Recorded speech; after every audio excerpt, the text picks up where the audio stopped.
58,424 की भी एक एक्स्ट्रा अमाउंट थी। तो 30,000 के 5 रेंटल्स के लिए तो आप प्रेजेंट वैल्यू निकालने के लिए एन्युटी का फार्मूला यूज़ कर लेंगे, 10% रेट दिया हुआ था। लेकिन एक जो lump sum amount at the end of the lease term थी, उसके लिए फिर आप डिस्काउंटिंग का फार्मूला लगा के प्रेजेंट वैल्यू ले लेंगे। तो इस present value of lease payment में कोई इशू आ गया? 1,50,000 तकरीबन। ये ऑनलाइन स्टूडेंट्स प्लीज़ यार,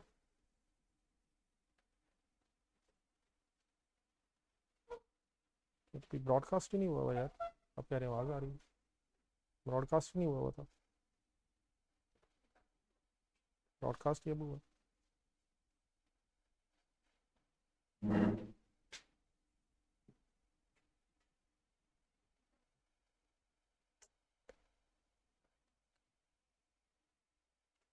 जी ऑनलाइन स्टूडेंट्स, आवाज़ ठीक आ रही मेरी? अस्सलाम वालेकुम।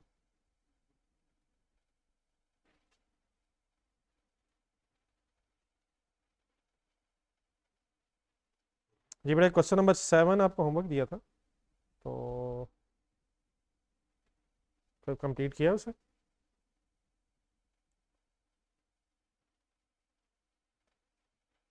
चलिए निकालें, इसका आंसर निकालें। पहले एक दो बातें ज़रा मुझसे सुनना है, उसके बाद फिर अगर आपको कोई स्पेसिफिक इशू रह गया, दो चीज़ें हैं ज़रा मेरी बताने वाली। सबसे पहले ज़रा प्रेजेंट वैल्यू लीज पेमेंट्स की वर्किंग पे आ जाए ज़रा।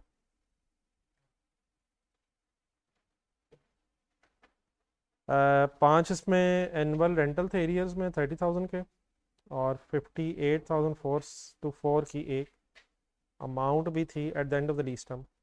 तो 5 इक्वल इंस्टॉलमेंट्स के लिए प्रेजेंट वैल्यू आपने एन्यूटी के फार्मूले से निकाल ली, और 58,424 की प्रेजेंट वैल्यू फिर आपने डिस्काउंटिंग के फार्मूले से सॉल्व कर ली।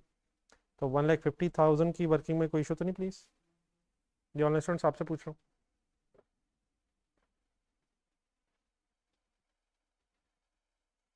देन उसका फिर टेबल बना। टेबल में सिर्फ एक चीज़ मुझसे सुन लीजिएगा ज़रा, एक नई चीज़ थी। ये जो लास्ट रेंटल है 31 दिसंबर 2009, इस दिन आखिरी रेंटल भी एरियर्स में आ रहा है, और अकॉर्डिंग टू द एग्रीमेंट आखिरी जो लमसम अमाउंट है 58,424 वो भी एंड में आ रही है। एक सेकंड के लिए अपने रजिस्टर में ज़रा आंसर ढूंढे क्वेश्चन नंबर 3 का। क्वेश्चन नंबर 3 का वहाँ भी एक परचेज ऑप्शन की अमाउंट तो थी, लेकिन उस डेटा में और इसमें थोड़ा सा डिफरेंस है। वहाँ इंस्टॉलमेंट्स एडवांस में थी, और 2 मिलियन जो था वो and of the lease term था। तो वो एक साल के अंदर दो अमाउंट्स आ तो रही थी, लेकिन सेम डेट्स पे नहीं थी। यहाँ रेंटल भी एरियर है, end of the lease term है, at the end of the year है, और आखिरी लमसम भी at the end of the year है। तो ये दो दो अमाउंट्स एक सेम डेट पे आ गई हैं, 30,000 का आखिरी रेंटल भी और 58,424 भी। तो इसमें सिर्फ कंसेप्चुअली स्पीकिंग सिर्फ इसमें इशू ये है कि अगर एक से ज़्यादा अमाउंट्स किसी एक डेट पे इकट्ठी हो जाए, एक से ज़्यादा अमाउंट्स एक डेट पे इकट्ठी हो जाए, तो आपने सिंपली बस उसको प्लस करके अपनी वर्किंग कर लेनी है। एक एक ही साल में नहीं कह रहा, अगर डेट्स डिफरेंट है तो अकॉर्डिंगली वर्किंग करेंगे आप। लेकिन अगर एक ही डेट पे एक से ज़्यादा अमाउंट्स इकट्ठी हो जाए, तो आपने टेबल बनाते हुए बस उसे कंबाइन कर लेना है। क्वेश्चन नंबर 3 में ऐसे क्यों नहीं किया? क्योंकि वहाँ डेट्स डिफरेंट थी। Instalment beginning of the year है, और आखिरी जो 2 मिलियन है वो at the end of the lease term है।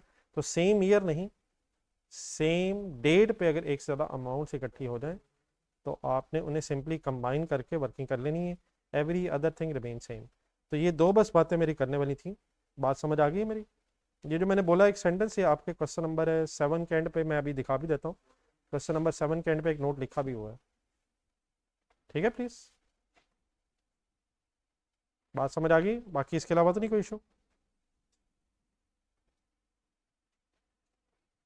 प्लीज़ अगर कोई स्पेसिफिक इशू है तो।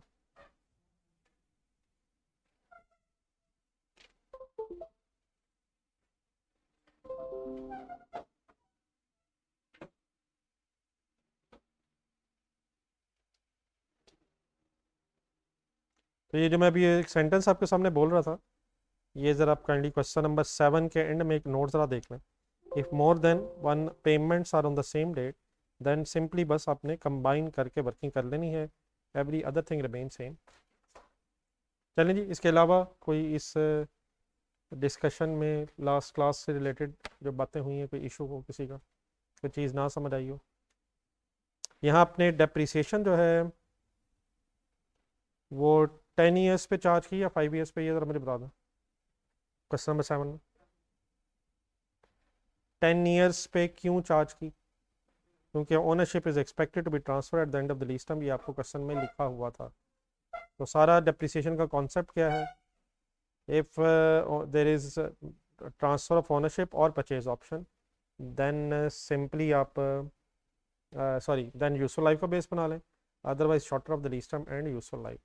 एक काम छोटा सा ज़रा आज और कर लीजिएगा। लास्ट क्लास में सैटरडे वाले दिन एक टेस्ट हुआ था, तो उस टेस्ट का ज़रा आंसर आज फाइनल कर लीजिएगा। बाकी वो डेफिनेटली मेरा ख्याल एक आध दिन में चेक होकर भी मिल जाएगा।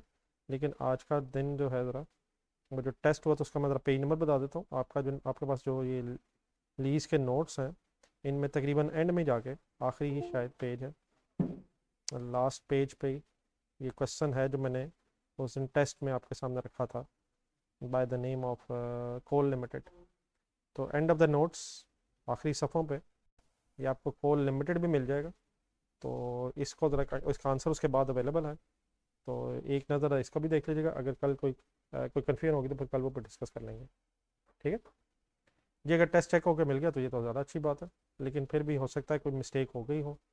दोबारा एक दफ़ा ज़रा काइंडली एक्सट्रैक्ट ज़रा देख लीजिएगा जो नोट्स वगैरह बने हुए हैं। प्रॉपर्टी प्लांट इक्विपमेंट का नोट रिक्वायर्ड नहीं था, तो वो डेफिनेटली बनाने की ज़रूरत नहीं थी। कंपैरेटिव उसने कहा तो सही था, लेकिन क्योंकि पहला साल था इसलिए कंपैरेटिव ईयर में सिंपली डैश आ जाएगा। लेकिन एक दफ़ा दोबारा सारी फिगर्स को चेक कर लीजिएगा। किसी फिगर में अगर कन्फ्यूजन रह जाए तो फिर इंशाल्लाह उसे डिस्कस कर लेंगे, ठीक है प्लीज़। तो आज का ज़रा एक होमवर्क सॉर्ट ऑफ ही रख लें, ये कोल लिमिटेड को ज़रा कंप्लीट कर लीजिएगा। कोई और कन्फ्यूजन किसी को?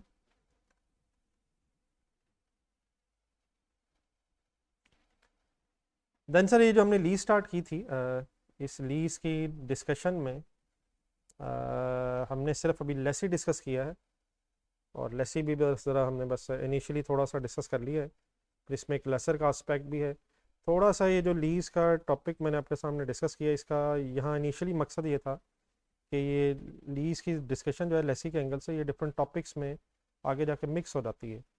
बाकी लेसर भी है, फिर इसमें लेसी में भी और डिटेल्स हैं। तो ये इंशाल्लाह हम कुछ अर्से बाद ख़ास तौर पे जब आपका रिज़ल्ट वगैरह आ जाएगा उस वक्त जाके ज़रा और लीज़ को हमने डेप्थ में लेके चलना है। लेकिन इनिशियली इस लीज़ का मकसद ये था कि जितना दूसरे टॉपिक्स से ज़्यादा मिक्स हो उतना हमें ज़रा इसका आइडिया हो गया हो। तो बस लीज़ को फ़िलहाल हम यहीं ज़रा स्टॉप करेंगे इनिशियली। आज एक छोटा सा और आसान सा टॉपिक स्टार्ट करेंगे, तो 2-3 दिन बाद शायद एक मेन टॉपिक की तरफ चलेंगे। तो इनिशियली इस वक्त जो टॉपिक्स हो रहे हैं ये थोड़ा सा आपको CPR के हवाले से ज़रा, ये जो सब्जेक्ट है इसके हवाले से ज़रा यूज़ टू करने के लिए है। तो लीज़ में काफ़ी डिटेल्स हैं, लेकिन उसके लिए बेहतर ये कि पहले हम थोड़ा सा ज़रा और मेच्योर हो जाएं, फिर हम लीज़ को लेसर के एंगल से भी और भी इसमें एस्पेक्ट्स हैं उसके हवाले से भी डिस्कस करेंगे। तो इनिशियली आई होप कि जितना हो चुका है ये आपने समझ लिया है, तो कोल लिमिटेड आप फाइनल कर लीजिएगा। बाकी आज हम एक छोटी सी ज़रा एक और डिस्कशन की तरफ चलते हैं, ठीक है। तो मीन वाइल ये जो अभी चीज़ें हो रही हैं इनको बस आपने रोज़ का रोज़ ज़रा तैयार करने की कोशिश करनी है। थोड़ा सा ज़रा हमेशा टाइम लगेगा अपनी ज़रा बेस बनाने के लिए, तो आहिस्ता आहिस्ता चीज़ें फिर एडवांस भी होती जाएंगी। एक और डिस्कशन स्टार्ट कर रहा हूँ। IAS 21 है, लेकिन IAS 21 में जो चीज़ ज़रा डिस्कस होनी है उसका एक कॉन्सेप्ट बनाने के लिए आपके साथ पहले मैंने फॉरेन एक्सचेंज रेट्स का कोई कॉन्सेप्ट डिस्कस करना है। करें शुरू? ये ज़रा फुरकान को कहिए ज़रा नोट्स अवेलेबल कर दें, इसका PDF वगैरह भी स्टूडेंट्स के साथ भी शेयर कर दीजिएगा जी। ऑनलाइन स्टूडेंट्स करें जी स्टार्ट, आप फिलहाल ज़रा थोड़ी देर। जी सर जी, हमने इस टॉपिक में, ये जो IAS 21 है, इस टॉपिक में फॉरेन करेंसी के हवाले से ज़रा डिस्कशन करनी है। देखिए सपोज़ अगर हम पाकिस्तान में अकाउंटिंग कर रहे हैं तो सारी अकाउंटिंग रुपीज़ में होगी। कोई सेल हो जाए, परचेज़ हो जाए, सारी ट्रांजैक्शन रुपीज़ में हम रिकॉर्ड करेंगे, रुपीज़। लेकिन समटाइम्स पाकिस्तान में बैठे हुए, पाकिस्तान में अगर कोई कंपनी है तो उसका उसका फॉरेन कंट्रीज़ में, डिफरेंट कंट्रीज़ में दूसरी कंपनीज़ के साथ भी इंटरेक्शन हो सकता है। मसलन आपने वर्ड सुने होंगे इंपोर्ट एक्सपोर्ट। अगर कोई पाकिस्तानी कंपनी है और उसने रॉ मटेरियल ख़रीदा है सपोज जापान से, कोई मशीनरी ख़रीदी है जर्मनी से, तो मोस्ट प्रोबेबली जापानीज़ येन में, जापानीज़ करेंसी, और यूरो में अगर जर्मनी से चीज़ खरीदी गई तो उस फॉरेन करेंसी में पेमेंट हुई होगी। अब अगर एक मशीनरी खरीदी है फॉर एग्जांपल 20,000 यूरोस की, तो मशीनरी ने डेबिट होना है, कैश या बैंक ने क्रेडिट होना है, लेकिन 20,000 तो यूरोज़ हैं, हमें उन यूरोज़ को पहले पाकिस्तानी रुपीज़ में कन्वर्ट करना पड़ेगा। तो वो कैसे कन्वर्ट करते हैं वो डिस्कशन हमने करनी है। इसी तरह अगर रॉ मटेरियल जापानीज़ येन में ख़रीदा है, 1 लाख जापानीज़ येन का रॉ मटेरियल है, तो अगर आपने पेमेंट अब जापानीज़ येन में की है तो 1 लाख जापानीज़ येन को रुपीज़ में कन्वर्ट पहले होना चाहिए। तो अब वो कैसे कन्वर्जन होगी? तो एक तो एस्पेक्ट है इंपोर्ट हो जाए, एक दूसरा एस्पेक्ट है कि एक्सपोर्ट भी हो सकती है। अब एक्सपोर्ट का मतलब अगर आपका कस्टमर किसी फॉरेन कंट्री में है, फॉर एग्जांपल आपका कस्टमर सऊदी अरब में है, तो अब वहाँ रियाल करेंसी है, अब आपने 1 लाख रियाल्स की चीज़ें बेची हैं, तो सेल की तो एंट्री होनी तो वही है, डेटर या कैश डेबिट, सेल क्रेडिट, लेकिन वो जो करेंसी अब है वो फॉरेन करेंसी है, तो उसे फिर आपको लोकल करेंसी में कन्वर्ट करना पड़ेगा। तो अगर आप पाकिस्तान में है, सारी काउंटिंग रुपीज़ में होनी है, तो कोई भी अगर फॉरेन करेंसी ट्रांजेक्शन है तो उसे फिर आपको लोकल करेंसी में कन्वर्ट करना पड़ेगा। इसी तरह फॉर एग्जांपल अगर आप सऊदी अरब में हैं तो वहाँ लोकल करेंसी रियाल्स है, तो आपको सारी काउंटिंग रियाल्स में करनी है। रियाल्स के अलावा किसी भी करेंसी में अगर ट्रांजेक्शन हो गई तो आप इसे लोकल करेंसी रियाल में वहाँ उस मुल्क में बैठ के अकॉर्डिंगली कन्वर्ट कर रहे होंगे। तो ये लोकल करेंसीज डिपेंड करेगा किस मुल्क में आप हैं, और अकॉर्डिंगली फिर आप लोकल करेंसी में फॉरेन करेंसी को लोकल करेंसी में कन्वर्ट करके कैसे काउंटिंग करेंगे, ये हमने इस IAS 21 में डिस्कस करना है। तो पहले 1-2 पेजेस पे इनिशियली आपको ये इंपोर्ट एक्सपोर्ट परचेज सेल, जो फॉरेन कंट्रीज से परचेज़ की जाए या वहाँ सेल की जाए, तो उसका कॉन्सेप्ट क्या है वो ज़रा समझाने के लिए कुछ इनिशियली आपके साथ ट्रांजैक्शंस डिस्कस करूँगा। आई होप के फॉरेन करेंसी एक्सचेंज रेट्स कुछ जहन में रीजनेबली आपके आगे हैं, बाकी मैं क्वेश्चंस के साथ बात करता हूँ। करें शुरू?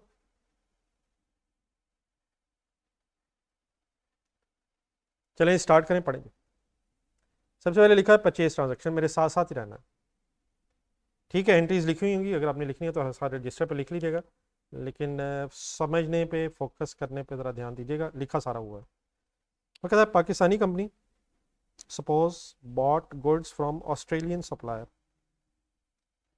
1 December 2016 for $10,000 paying the cheque, paying by cheque on the same date. Goods खरीदी गई हैं किसी ऑस्ट्रेलियन सप्लायर से 1 दिसंबर वाले दिन, $10,000 हैं, ऑस्ट्रेलियन डॉलर्स हैं, और उसे दिन बाय चेक पेमेंट भी हो गई है। एक्सचेंज रेट उस दिन जिस दिन ये ट्रांजैक्शन हुई है आपको 75 पर $1 बताया हुआ, पर सॉरी ऑस्ट्रेलियन डॉलर बताया हुआ है। एक्सचेंज रेट एग्जामिनर ने बताने हैं, वो हम खुद नहीं अज्यूम कर सकते।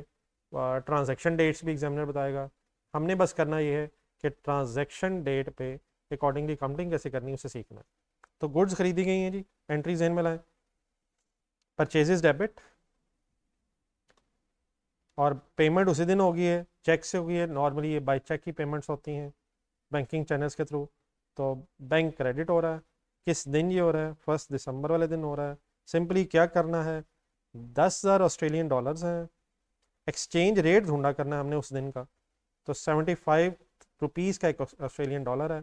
सिंपली क्या करूँगा, कैलकुलेटर पकड़ें, 10,000 इंटू 75, तो लोकल करेंसी मीन्स रुपीज़ में हमारी ये परचेज कितने पे रिकॉर्ड हो जाएगी?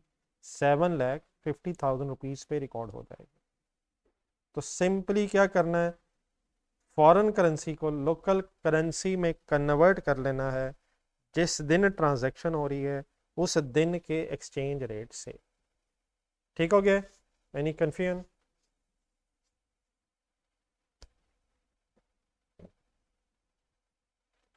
जी जरा पार्टिसिपेशन रखें जी प्लीज़। लिखी हुई है, एंट्रीज लिखी हुई है सारी। रजिस्टर पे अगर कोई लिखना चाहे ज़रूर लिख लें, लेकिन बहरहाल ज़रूरी नहीं है। चलो आगे जी। Point number 2, suppose purchase was on credit same data है, 0.1 ही चल रहा है, लेकिन 0.1 में हमने अज्यूम किया कि पेमेंट उसी दिन होगी बाय चेक, लेकिन डेफिनेटली क्रेडिट ट्रांजैक्शंस भी हो सकती हैं। तो लेट्स अज्यूम परचेज क्रेडिट पे थी, किस दिन, अच्छा उसी के साथ अब लिंक है ये डाटा। 1 दिसंबर को जो परचेज थी सपोज वो क्रेडिट पे है, और amount was paid on 15 December when exchange rate was 78 पर $1। अब एक्सचेंज रेट्स फ्लक्चुएट हो जाते हैं, चेंज हो जाते हैं, ये रेट्स बढ़ भी सकते हैं, कम भी हो सकते हैं, ठीक है। तो 15 दिसंबर अब पेमेंट डेट है, और परचेज हुई है 1 दिसंबर पे एज इट इज, जो 0.1 में था। तो आपसे अब रिक्वेस्ट है, गौर से सुनने पे सुनना है, अपने फोकस करना है, बात बड़ी सिंपल निकलनी एंड में जी। 1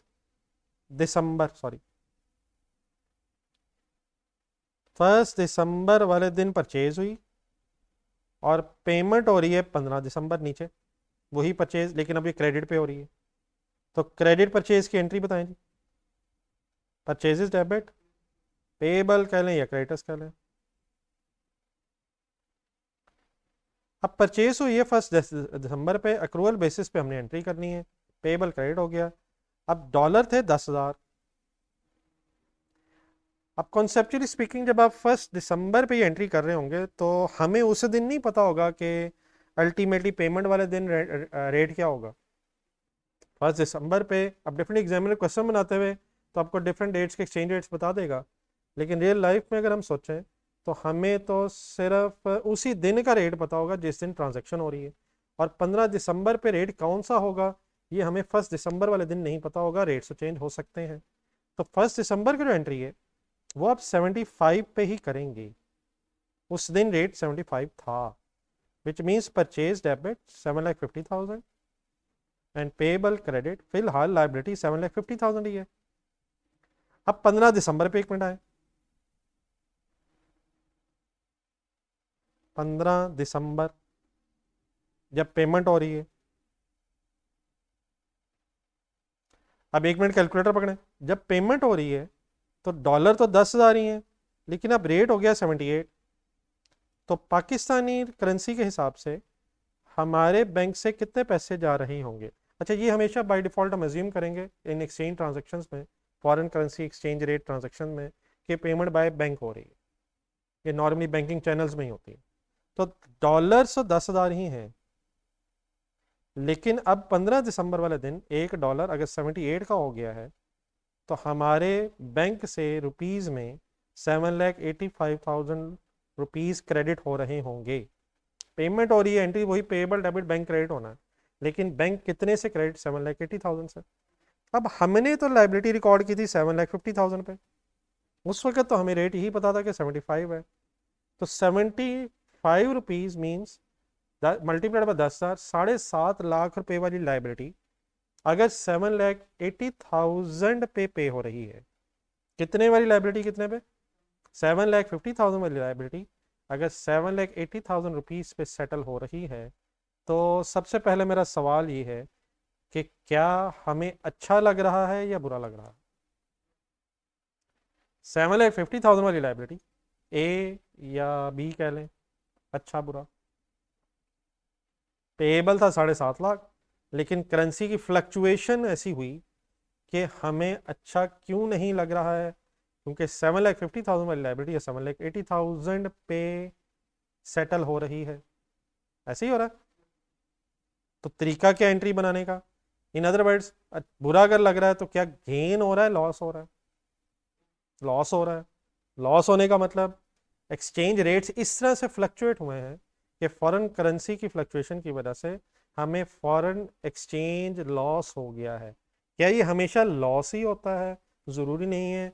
फॉर एग्जांपल अगर इस केस में हमारा रेट 75 से कम होके 72 हो जाता, 73 हो जाता, तो फिर हमें गेन भी हो सकता है। तो तरीका क्या होता है एंट्री बनाने का, हमारी लाइबिलिटी कितने वाली लाइबिलिटी कितने की सेटल हुई है, रिपीट कर दें, 7,50,000 वाली लाइबिलिटी अगर 7,80,000 पे सेटल हो रही है तो इट मीन्स हमें 30,000 एक्स्ट्रा देना पड़ रहा है, जिसकी वजह से हमें लॉस हो रहा है। एंट्री बनाने का तरीका देखें गौर से, मैंने सबसे पहले पेमेंट लिख ली, फिर मैंने लाइबिलिटी ढूंढ ली कि लाइबिलिटी कितने पे रिकॉर्डेड है, और सिंपली उसके बाद आपने एंट्री बैलेंस करनी है। मेरी इस केस में एंट्री डेबिट साइड पे 30,000 डिफरेंस दिखा रही है। ये वैसे भी लॉस है, हमने लॉजिकली सोच भी लिया है, तो इस लॉस का नाम होता है फॉरेन एक्सचेंज, उसका जरा मैं कम वर्ड्स में कह रहा हूँ, फॉरेक्स लॉस। और डेफिनेटली ये लॉस कहाँ जाएगा, ये प्रॉफिट एंड लॉस में रिकॉर्ड हो जाएगा। तो क्या फॉरेन करेंसी फ्लक्चुएशन से हमेशा लॉस ही होता है? ज़रूरी नहीं है, गेन भी हो सकता है। हमारे इस केस में लॉस क्यों हो रहा है? क्योंकि 7,50,000 वाली लाइबिलिटी 7,80,000 रुपीज़ पे सेटल हो रही है।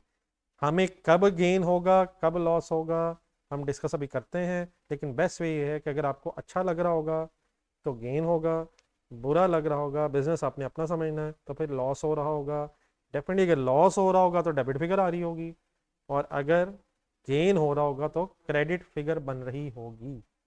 ठीक है प्लीज़, मेरा ख्याल है कि ये एंट्रीज आप दो ज़रा खुद से अपने रजिस्टर में कम से कम लिख लें। जी बिल्कुल ठीक है, डिपेंड करेगा। अगर हम बिजनेस हम अपना ही समझेंगे हमेशा की तरह अकाउंटिंग करते हुए, अगर अच्छा महसूस हो रहा होगा तो गेन होगा, और अगर बुरा लग रहा होगा, डेफिनेटली कब बुरा लग रहा होगा, अगर पेमेंट कर रहे हैं आप, अगर ज़्यादा पेमेंट करनी पड़ रही है। कब अच्छा लग रहा होगा, अगर कम पेमेंट करनी पड़ रही है। डेबिट अमाउंट लॉस की होगी, और क्रेडिट अमाउंट अगर एंट्री में आ जाए तो वो गेन की बन रही होगी। जी मेरे वर्ड्स में कोई कन्फ्यूजन कर ली?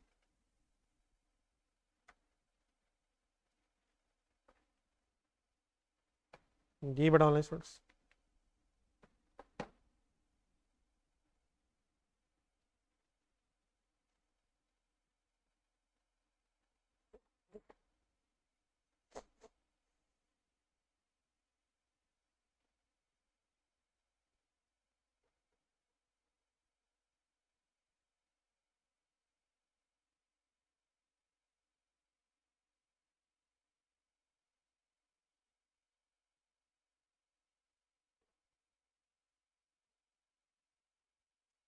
जी नोट कर लिए।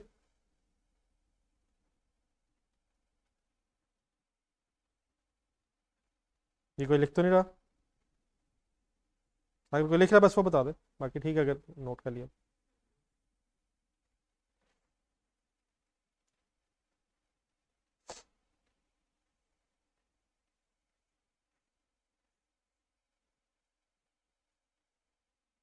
जी चलें जी आगे। पॉइंट नंबर 3, अभी भी एग्जांपल लिंक दिया, मेरे साथ रहिएगा। Suppose purchase was on credit, purchase तो क्रेडिट पे ही थी, और किस दिन? वही ऊपर पॉइंट 1 में 1 दिसंबर। एक जरा इंटरकनेक्टेड सॉर्ट ऑफ सिनेरियो। 1 दिसंबर पे परचेज थी, क्रेडिट पे थी, जिस तरह पॉइंट नंबर 2 में भी थी, लेकिन payment the amount was paid on 15 जनवरी 2017। ये वाली डेट अब बदल गई है। सेकंड पॉइंट में जो 15 दिसंबर हम अज्यूम कर रहे थे, सपोज पेमेंट हुई 1 जनवरी 2017, परचेज डेट वही है 1 दिसंबर, क्रेडिट पे ट्रांजेक्शन है, पेमेंट लेकिन हुई 15 जनवरी, इट मीन्स अप्रॉक्सीमेटली 1.5 मंथ के बाद, दिसंबर जनवरी मिड। उस दिन पर एक्सचेंज रेट था जब पेमेंट हुई 15 जनवरी को, सपोज 77 पर 1 US पर 1 ऑस्ट्रेलियन डॉलर। पाकिस्तानी कंपनी का अब ईयर एंड 31 दिसंबर 2016 है सपोज। तो अब इसमें चेंज क्या आ गया? ट्रांजैक्शन हुई है परचेज की 1 दिसंबर को, पेमेंट होनी है 15 जनवरी को, और बीच में एक अकाउंटिंग ईयर एंड आ गया। अकाउंटिंग ईयर एंड आने का मतलब ये है कि परचेज की ट्रांजैक्शन अब डिफरेंट अकाउंटिंग ईयर में है, और पेमेंट नेक्स्ट अकाउंटिंग ईयर में है, जो डेफिनेटली पॉसिबल है। और 31 दिसंबर का फिर एक एक्सचेंज रेट दिया हुआ है 79 पर डॉलर। क्या क्या डाटा सेम है, क्या डिफरेंट है, एक दफ़ा दोबारा में से सुन लें। ट्रांजैक्शन डेट अभी भी 1 दिसंबर ही है, जिस दिन परचेज हुई, उस दिन का रेट 75 ही है, लेकिन ये ट्रांजैक्शन सपोज क्रेडिट पे थी, पेमेंट 15 जनवरी को है, उस दिन का रेट 77 है, ईयर एंड 31 दिसंबर है, और ईयर एंड का भी आपको एक रेट दिया हुआ है। क्यों दिया हुआ है? अब ये मेरे से पहले सुन लेना। ये फर्स्ट एंट्री परचेज की किस दिन होगी? जिस दिन आप गुड्स खरीद लेंगे। ट्रांजैक्शन क्योंकि क्रेडिट पे है इसलिए पहली entry purchase debit and payable credit हो जाएगी। उस दिन $10,000 हैं और उस दिन हमें 75 ही रेट पता होगा। देयरफॉर 7,50,000 की ये ट्रांजैक्शन एज इट इज़ दोबारा रिकॉर्ड हो जाएगी अगर ये थर्ड सिनेरियो बन भी जाए। Any confusion? जी ऑनलाइन स्टूडेंट्स थोड़ा साथ पहले बता दें, लिखने की जल्दी ना कीजिएगा।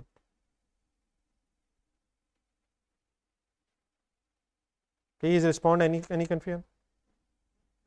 आगे सुने फिर। अब यकीनन सिनेरियो 3 हो रहा है।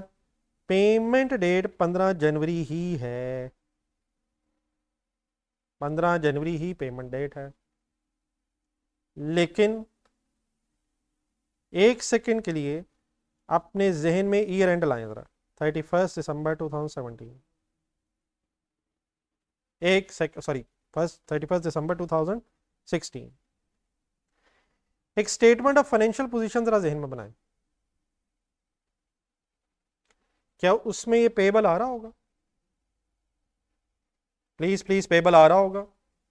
एक पेबल रिकॉर्ड हुआ है, सेटल नहीं हुआ, लाइबिलिटी सेटल नहीं हुई, तो ये लाइबिलिटी 31 दिसंबर 2016 में वाले दिन हमारे स्टेटमेंट ऑफ फाइनेंशियल पोजीशन में आनी है।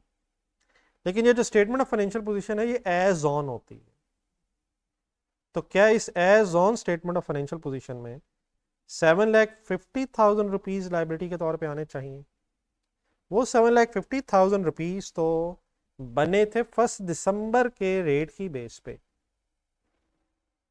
तो 1 दिसंबर का जो रेट था उसकी बेस पे 7,50,000 रुपीज $10,000 के एंगल से हमारी लाइबिलिटी बनी थी। अच्छा, डॉलर्स के हिसाब से देखा जाए तो अभी भी $10,000 ही हमारी लाइबिलिटी है। लेकिन अब एज ऑन 31 दिसंबर 2016 रेट तो पुराने की बेस पे 7.5 लाख बनता है और रिवाइज रेट 77, जरा ढूंढे मेरे साथ, 77 अब रेट है। तो एज ऑन क्योंकि स्टेटमेंट ऑफ फाइनेंशियल पोजीशन होती है, मींस ईयर एंड पे बनेगी, इसलिए हमें अब अपना पेबल रीमेजर करना पड़ेगा based on this revised exchange rate. ये बात सेकंड सिनेरियो में क्यों नहीं हुई? ऊपर सेकंड सिनेरियो आया था, वहां परचेज डेट और payment date same accounting year में आ गई थी। लेकिन अगर ट्रांजैक्शन डेट और पेमेंट डेट के दौरान, क्या बोला मैंने प्लीज, ट्रांजैक्शन डेट और पेमेंट डेट के दौरान में कहीं बीच में ईयर एंड आ जाए, तो फिर आप ईयर एंड पे खड़े होके अपने पेबल को रीमेजर कर रहे होंगे based on the revise rate as on the year end, which means full concentration जरा कर ली। 31 दिसंबर में मैं खड़ा हूँ तो 10,000 ऑस्ट्रेलियन डॉलर्स में मेरी लाइबिलिटी है, लेकिन अब लाइबिलिटी 77 के हिसाब से 7,70,000 रुपीज हो गई है। अब रिकॉर्डेड कितनी है? ऑलरेडी 7,50,000 रुपीज पे हमारी लाइबिलिटी रिकॉर्ड है। इसे कितने पे आ जाना चाहिए?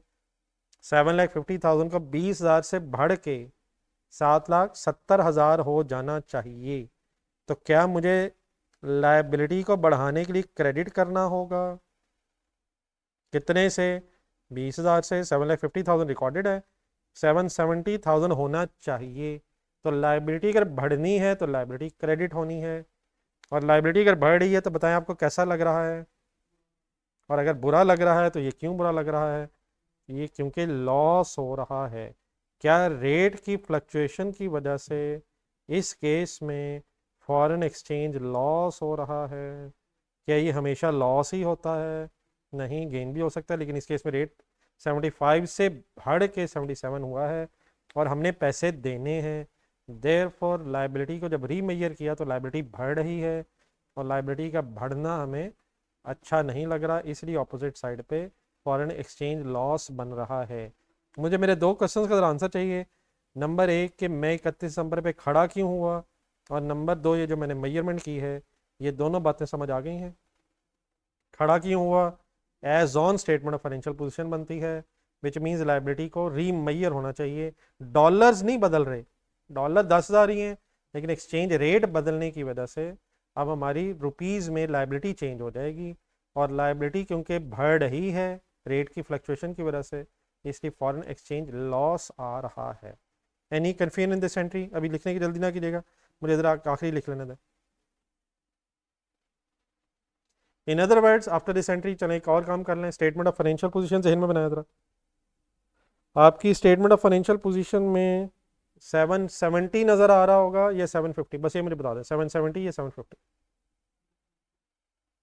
जी ठीक है जी, प्लीज़ प्लीज़ प्लीज़ प्लीज़, सब सब सब सब प्लीज़। फाइनली अब 770 की लाइबिलिटी नज़र आ रही होगी और डेफिनेटली करंट लाइबिलिटीज़ में नज़र आ रही होगी, क्योंकि नेक्स्ट ईयर हमने सेटल करनी है। Means every other concept remain same except हम फॉरेन करेंसी का बीच में क्या इफेक्ट आ रहा है उसको डिस्कस करना चाह रहे हैं। चलें एक और एंट्री में लिख दूं, उसके बाद फिर आप ये सब कुछ नोट कर लीजिएगा। अब suppose next accounting year, definitely next accounting year आ गया और 15 जनवरी डेट आ गई। अब 15 जनवरी वाले दिन क्या होना है, इस लाइबिलिटी की सेटलमेंट होनी है। उसका तरीका क्या होता है, आप सबसे पहले पेमेंट लिखें। 15 जनवरी वाले दिन हमारे कितने डॉलर जाने हैं, यकीनन वो तो 10,000 ही हैं, लेकिन पाकिस्तानी रुपीज़ में अब 15 जनवरी का रेट दिया हुआ 79, तो मल्टीप्लाइड बाय 79, रेट और बढ़ गया है, तो बैंक से तो हमारा 790,000 रुपीज़ जाएगा। अब मेरा अगला सवाल गौर से सुने, कितने वाली लाइबिलिटी कितने पे सेटल हो रही है, 7,50,000 वाली या 7,70,000 पे आ गई थी? तो 7,70,000 वाली लाइबिलिटी अगर 790,000 पे सेटल हो रही है तो क्या फर्दर कुछ बुरा ही लग रहा है? कितने वाली लाइबिलिटी कितने में सेटल हो रही है? 770 वाली लाइबिलिटी 770 डन है सर। हमने जब ईयर एंड पे एंट्री कर ली थी तो उस एंट्री के बाद हमारी लाइबिलिटी 770 हो गई है, लेकिन रेट्स फिर बढ़े हैं और हमने पैसे देने हैं, तो 7,70,000 वाली लाइबिलिटी अगर 790,000 पे सेटल हो रही है तो 20,000 का फर्दर फॉरेन एक्सचेंज लॉस बन रहा है। आप ऐसी टेंशन ना लीजिएगा, आप ऐसे ही टेंशन ना लीजिएगा। एक सेकंड मेरा ख्याल है जी, मैंने वो थोड़ी सी रेट्स को मैंने गलत देख लिया, लेकिन चले अच्छा हो गया, दोनों एंगल से बात कर लेते हैं। रेट्स को मैंने उलट पढ़ लिया जी, बड़ा रेट मैं ठीक कर लेता हूँ, लेकिन लेट्स अज्यूम अगर यही रेट हो, रेट्स अभी मैं ठीक कर लेता हूँ। रेट्स मैंने गलत उठा ली, 31 दिसंबर पे 79 था। अच्छा यार, दोनों सिनेरियोज में बात हो जाएगी।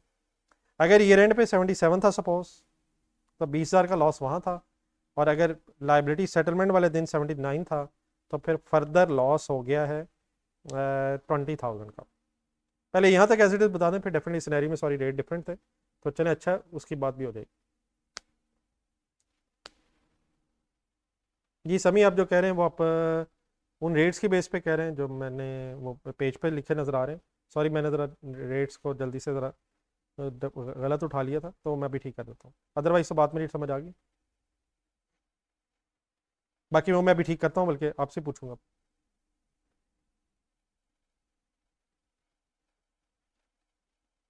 जी चलें, अब सॉरी मैंने ज़रा रेट दिखते हुए ज़रा गलती कर दी है। 77 बेटा था 15 जनवरी को, और 79 है ईयर एंड पे, तो इन रेट्स को ज़रा ठीक करते हैं। अच्छा चलें, इसी बहाने गलती से कुछ सीखने की कोशिश कर लेते हैं। जी अगर रेट 79 हो गया ईयर एंड पे, तो लाइबिलिटी रीमैयर होनी चाहिए 790। अब यहाँ तक आप बताएं काइंडली, कितने वाली लाइबिलिटी, एटलीस्ट मुझे नहीं भी बताना, अपने आप को ज़रूर बताएं, कितने वाली लाइबिलिटी कितने पे आनी चाहिए? 750 वाली लाइबिलिटी 790 पे अगर आनी चाहिए, नहीं अब वो बात 770 वाली ख़त्म कर दी मैंने।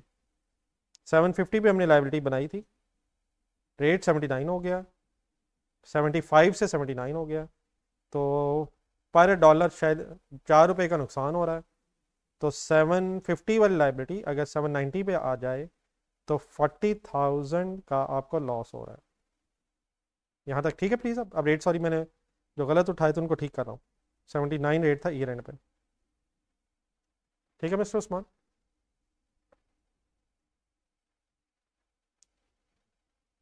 जी डियर, 15 जनवरी पे अब आए। 15 जनवरी का रेट 77 था अकॉर्डिंग टू दिस लाइन। तरीका पहले पेमेंट लिख लेनी चाहिए, 10,000 इंटू उस दिन का रेट दैट इज 77। तो अब आपने आपको ज़रूर एक सेंटेंस सुनाए, कितने वाली लाइबिलिटी कितने में सेटल हो रही है। 790,000 पे जो लाइबिलिटी आ गई थी, अगर वो 770 पे सेटल हो रही है, तो क्या आपको 20,000 अच्छा लग रहा है या बुरा लग रहा है? अब लाइबिलिटी कम अमाउंट पे सेटल हो रही है, तो अगर ये अच्छा लग रहा है तो फॉरेन एक्सचेंज गेन अब बन जाएगा। लॉस अगर है तो अदर एक्सपेंसेस समवेयर आ जाएगा प्रॉफिट एंड लॉस में, और अगर गेन है तो अदर इनकम में कहीं अपीयर हो जाएगा। तो गेन लॉसेस फिर profit and loss, exchange gain losses profit and loss का पार्ट बन जाएंगे। ठीक है प्लीज़, सॉरी फॉर इनकन्वीनियंस, वो मैंने ज़रा रेट्स पहले डिफरेंट लिख दिए थे। आई होप कि अब बात समझ आ गई है। कर लें, कंप्लीट कर लें ज़रा, आप लोग लिख भी लें ज़रा, थोड़ा सा अपने आप को ज़रा ये सेंटेंसेस बोल के ज़रा, और अगर ये बोल देंगे तो प्लीज़ शायद यही इशू है जो रिजॉल्व हो जाएगा, खास टफ चीज़ नहीं है।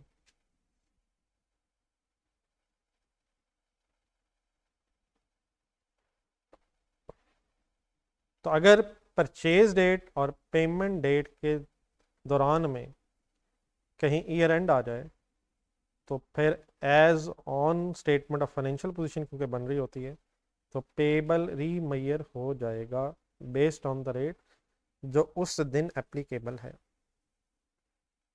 कोई कन्फ्यूजन प्लीज़ अगर है तो काइंडली ज़रूर पूछ लें।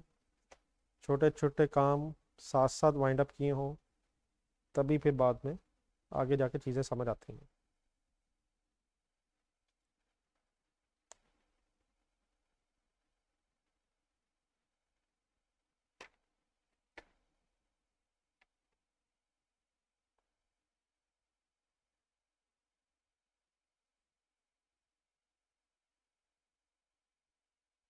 जी, 790,000 पे आपकी लाइबिलिटी नज़र आ रही होगी ईयर एंड पे, और 40,000 का जो लॉस है वो उस दिन आपको प्रॉफिट एंड लॉस में नज़र आ रहा होगा। लाइबिलिटी 7,50,000 पे ऑलरेडी रिकॉर्डेड है, 40,000 से बढ़ के क्लोजिंग बैलेंस 7,90,000 हो जाएगा। जी ठीक है, समझ सही कह रहे हैं आप।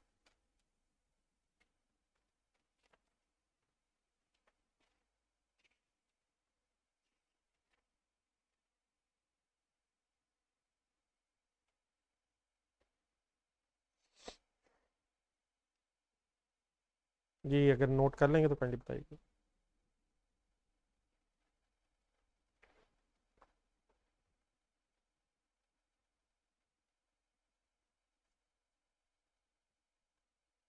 जी कोई साहब लिख तो नहीं रहे?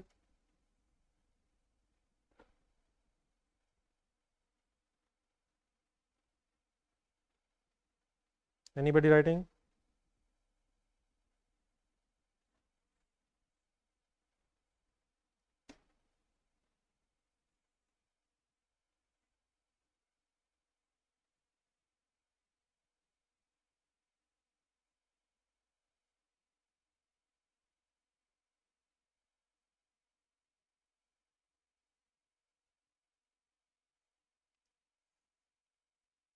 जी अब आ जाए ज़रा थोड़ा सा इस परचेज को ज़रा सेल ट्रांजैक्शन की तरफ ले जाते हैं।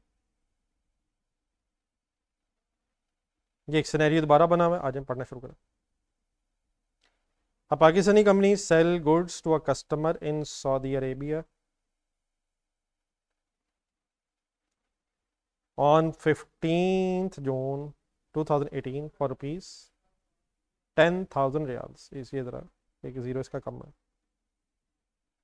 लेट्स अज्यूम एक पाकिस्तानी कंपनी है जिसका एक कस्टमर सऊदी अरब में है और 10,000 रियाल्स की एक सेल हुई है, एक ज़ीरो ज़रा मिसिंग है। Receiving this amount on the same date, ये भी तीन सिनेरियोज में बात करेंगे Aahista Aahista. Bye check, simple एक शायद कैश सेल ही कह सकते हैं हम, सेल हुई है, पैसे सेम डेट पे मिल रहे हैं, 15 जनवरी ट्रांजैक्शन डेट है, उस दिन का रेट आपको 30 पर 1 रियाल दिया हुआ है। क्या करें? सेल है, सेल क्रेडिट करेंगे, पैसे बाय चेक को सेम डेट पे अगर आ गए हैं बैंक डेबिट करेंगे। वर्किंग कैसे कर लेंगे? 10,000 रियाल्स हैं, मल्टीप्लाइड बाय उस दिन का रेट सपोज 30 है, 3 लाख रुपए से आपकी फर्स्ट एंट्री बन जाएगी। तो एंट्रीज वही है, डेबिट क्रेडिट का सारा कॉन्सेप्ट वही है, आपने सिर्फ एक्सचेंज रेट्स को कैसे यूज़ करना है ये शायद हम डिस्कस कर रहे हैं। ठीक है जी, समझ आ गया। बाकी अगर ये ट्रांजैक्शन क्रेडिट वगैरह पे है तो उसकी मैं फिर बात करता हूँ।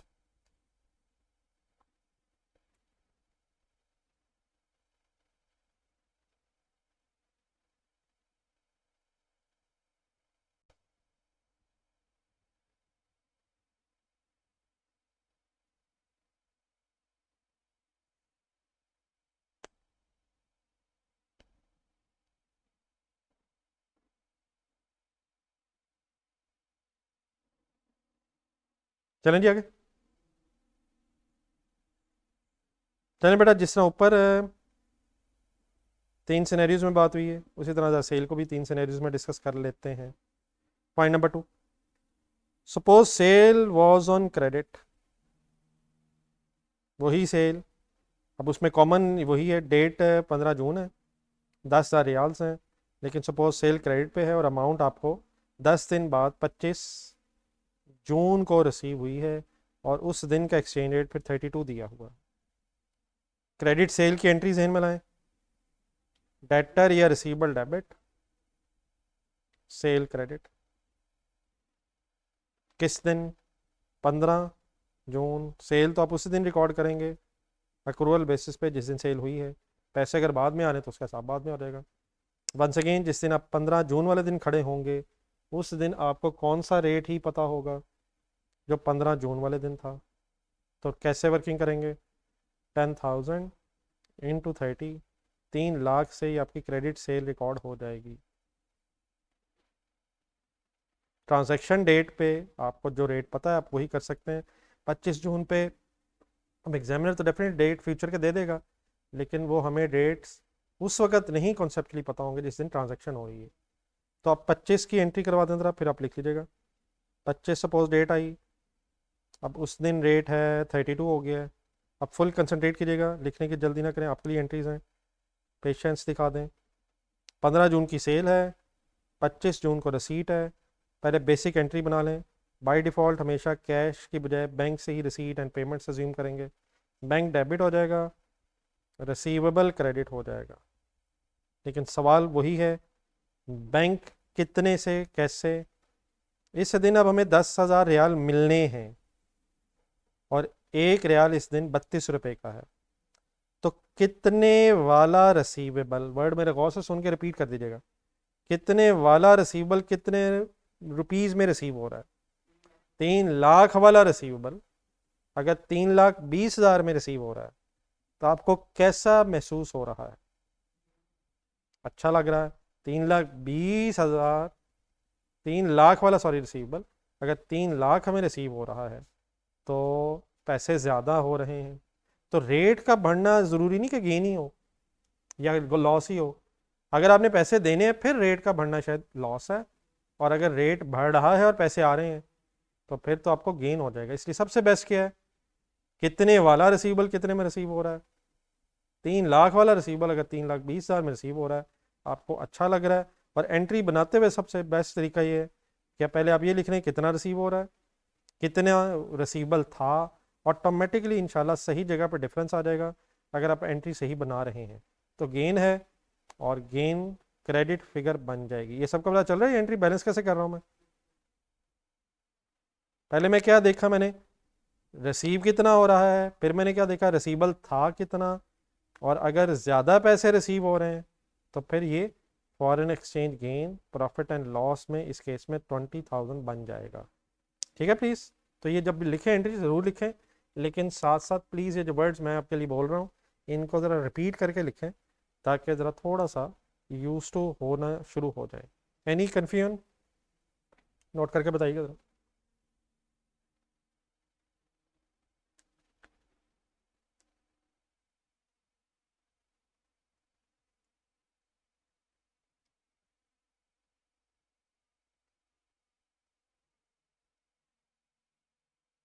वो ज़रा F1 के हवाले से पेजेस पूरे कर लो यार, है वो F1 वाले जो पेजेस फर्स्ट डे वाले हैं। हाँ वो ज़रा कर लेना, अभी खोल रहे हैं। हाँ हाँ, खोल लेना अभी।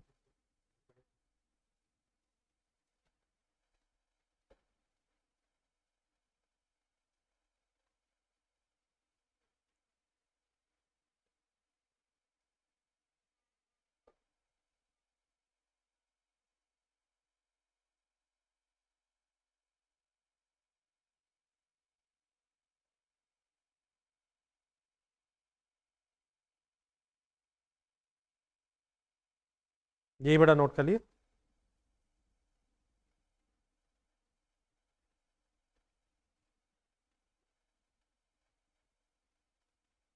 समझ आ गया सबको? चले आए last scenario.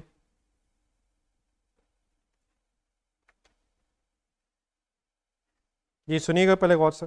Let's assume once again ये सेल क्रेडिट पे ही थी और सेल डेट है वही 15 जून में दोबारा लिख देता हूँ 2018।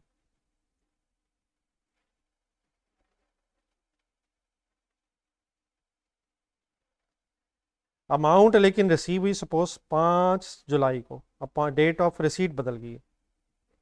उस दिन सपोज एक्सचेंज रेट था 33। अब year and suppose Pakistani company का 30 जून आ गया और 30 जून का रेट 34 है। तो क्रेडिट सेल है, उसकी डेट 15 जून ही है।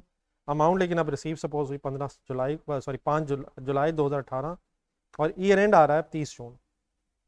आज अब आपको ये काम करवाना चाहिए ज़रा लॉजिकली। 15 जून वाले दिन सेल हुई, लेकिन क्योंकि क्रेडिट सेल हुई एंट्री बन गई डेटर या रिसीवेबल डेबिट सेल क्रेडिट। इस दिन आपको कौन सा ही रेट पता होगा जो उस दिन था, और उस दिन वही रेट जो पहले हमने अज्यूम किया था इंटू 30।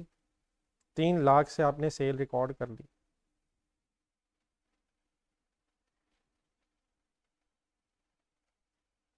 जी अब यकीनन इस सिनेरियो में अब रिसीट डेट होगी है 5 जुलाई, लेकिन अब बीच में ईयर एंड आ रहा है। स्टेटमेंट ऑफ फाइनेंशियल पोजीशन जरा दोबारा जहन में लाएं। ये रिसीवेबल 10,000 रियाल्स का हमारी स्टेटमेंट ऑफ फाइनेंशियल पोजीशन में आना है, लेकिन क्या उसी 3 लाख पे जो 15 जून वाले दिन रुपीस थे? तो वंस अगेन क्या होना है, ये as on statement of financial position है, रिसीवेबल एज ऑन वाले रेट की बेस पे आना चाहिए। तो इसका मतलब हुआ पेबल हो या रिसीवेबल हो, फॉरेन करेंसी रिसीवेबल हो या पेबल हो, उसने ईयर एंड पे रीमैयर होना है अगर वो है तो इन अदर वर्ड्स अगर ट्रांजैक्शन डेट किसी और अकाउंटिंग पीरियड में है और पेमेंट या रसीद डेट किसी और अकाउंटिंग पीरियड में है, ठीक है, तो ईयर एंड पे फिर रीमैयरमेंट की जाती है। अब मैं कोई बार बार चीज़ें बोल रहा हूँ, उसको ज़रा मैं थोड़ा सा और सिंप्लीफाई करता हूँ। ट्रांजैक्शन डेट से मेरी मुराद सेल या परचेज है, और पेमेंट डेट और रसीद डेट, पेमेंट परचेज अगर है तो पेमेंट होनी है, और अगर सेल है तो रसीट होनी है।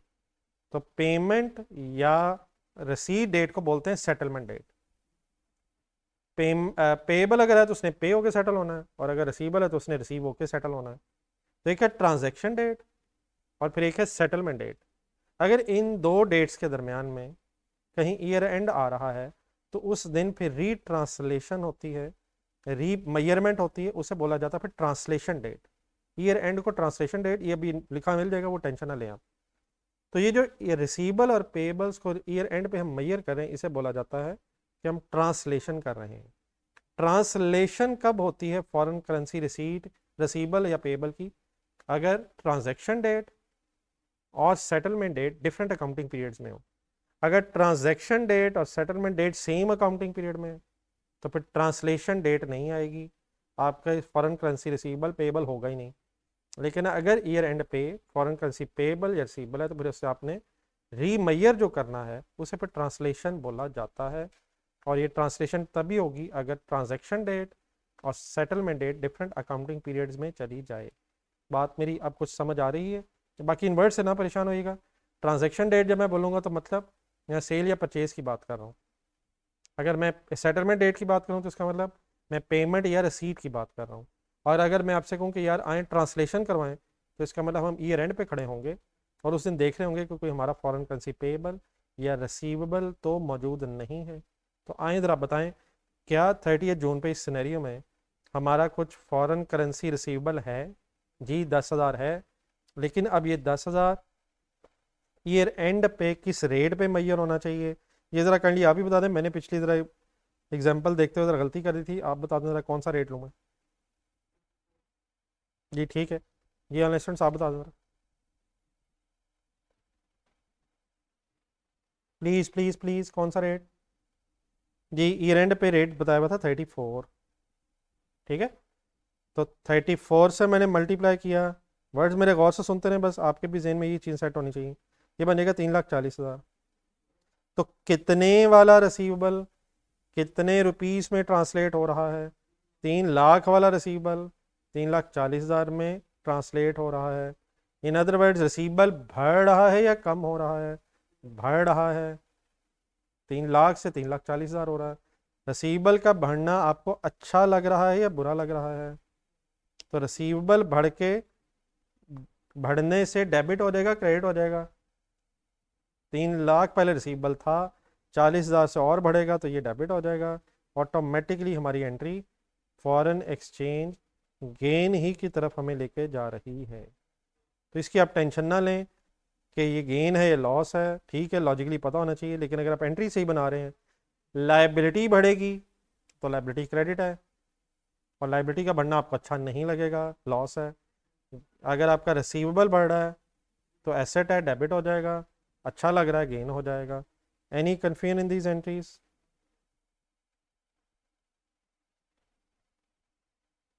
लास्टली 5 जुलाई पे क्या हुआ? अब पैसे आने हैं, बैंक डेबिट होना है, रिसीवेबल क्रेडिट होना है। हेड्स तो मैंने लिख ली है, लेकिन अमाउंट्स कैसे सोचूं? सुने गौर से। 10,000 रियाल रिसीव होने हैं इस दिन। अब एक रियाल कितने का हो गया है? 33 का। इट मीन्स पाकिस्तानी रुपीज़ में 3,30,000 रिसीव होगा। कितने वाला रिसीवेबल कितने पे रिसीव हो रहा है? 3,40,000 वाला रिसीवेबल। हमारा रिसीवेबल 3 लाख से बढ़ के 3,40,000 हो गया था ईयर एंड पे, लास्ट ईयर एंड पे। तो 3,40,000 का रिसीवेबल अगर 3,30,000 में रिसीव हो रहा है तो क्या सा महसूस हो रहा है? क्या कुछ कम रिसीव हो रहा है? तो ऑटोमेटिकली ये फॉरेन एक्सचेंज, ये कोई फॉरेन करेंसी में चेंज नहीं आ रहा है, करेंसी उतनी ही है, लेकिन रेट्स की फ्लक्चुएशन से ये तो डेली बेसिस पे भी चेंज हो जाते हैं। होपफुली इन चीज़ों की तो अब आजकल आपको ज़्यादा बेहतर पता चल रहा होगा। तो ये फॉरेन करेंसी फ्लक्चुएशन की वजह से गेन भी हो सकता है और लॉस भी हो सकता है। अगर आप एंट्री के हेड सही रख लेंगे तो इनशाला गेन लॉस ऑटोमेटिकली सही जगह पे आइडेंटिफाई हो जाएगा एज अ बैलेंसिंग फिगर। जी आई होप कि मैं आपको कुछ समझा पाया हूँ। जी नोट कर लें, कोई कन्फ्यूजन?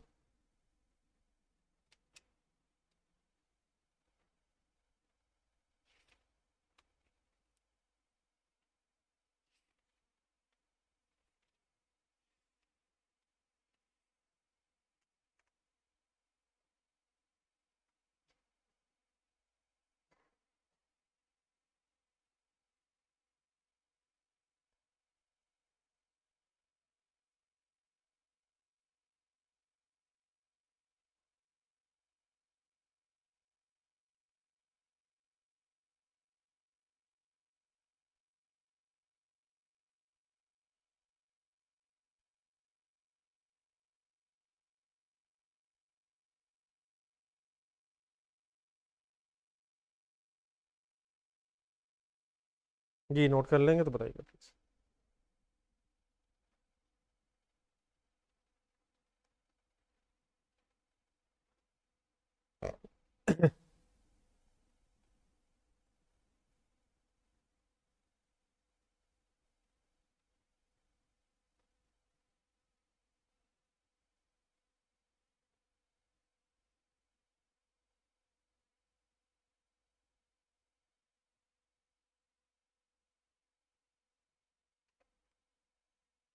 जी कंप्लीटेड है प्लीज़।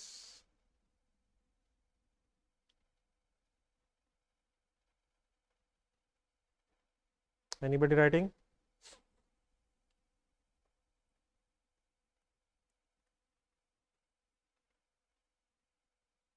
जी कोई लिख तो नहीं रहा? चले आए, प्रैक्टिस रहेगी जी। मेन कॉन्सेप्ट आपके सामने आ गए हैं। आए क्वेश्चन नंबर 1, रजिस्टर खोलना, अभी डिस्कस करते हैं। स्टार्ट लें जी।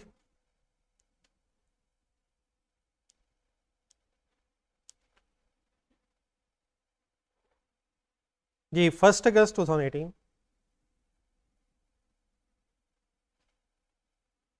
आवाज़ सही चल रही है ना?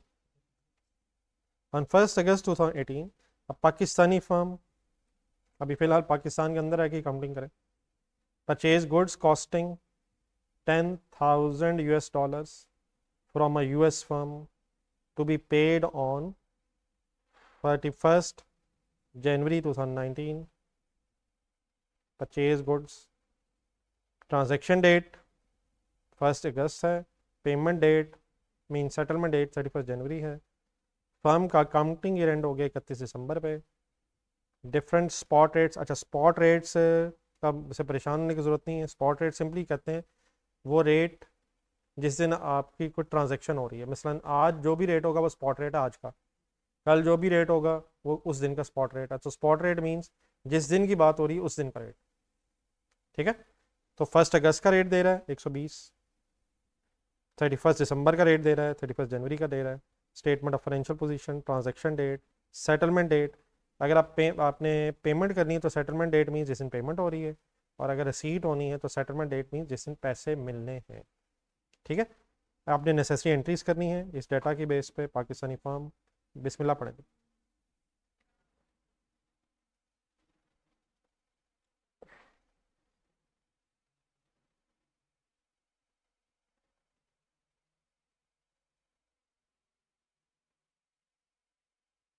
जी फॉर्मेट सॉर्ट ऑफ बना लें, डेबिट क्रेडिट कॉलम्स, अच्छा पाकिस्तानी फर्म है तो रुपीज़ ऊपर आप मेंशन करना ज़रूरी है कि हम रुपीज़ में काउंटिंग कर रहे हैं,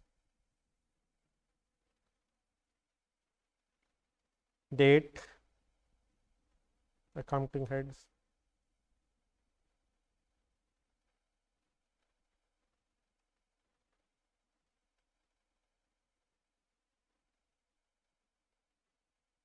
डेबिट क्रेडिट,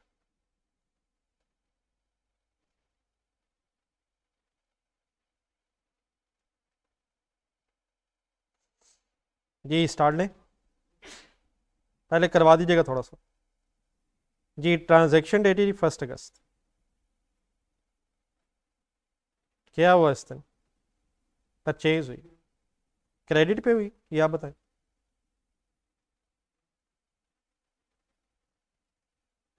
जी क्रेडिट पे क्यों?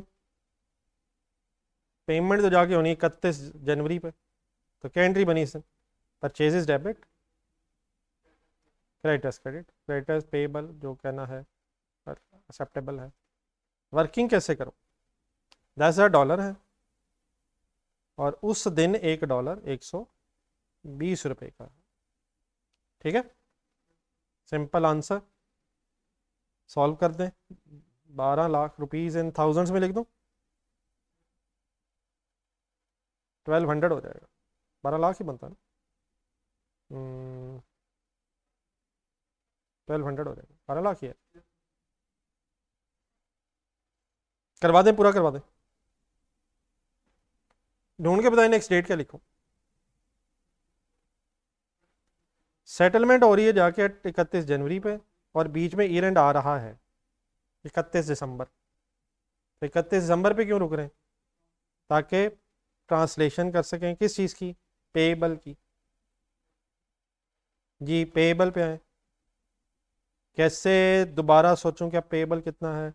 $10,000 ही है, मल्टीप्लाइड बाय रेट अब 122 हो गया, इट मीन्स यहाँ तक सॉल्व किया तो ये फिगर बन गई थाउजेंड्स में 1220।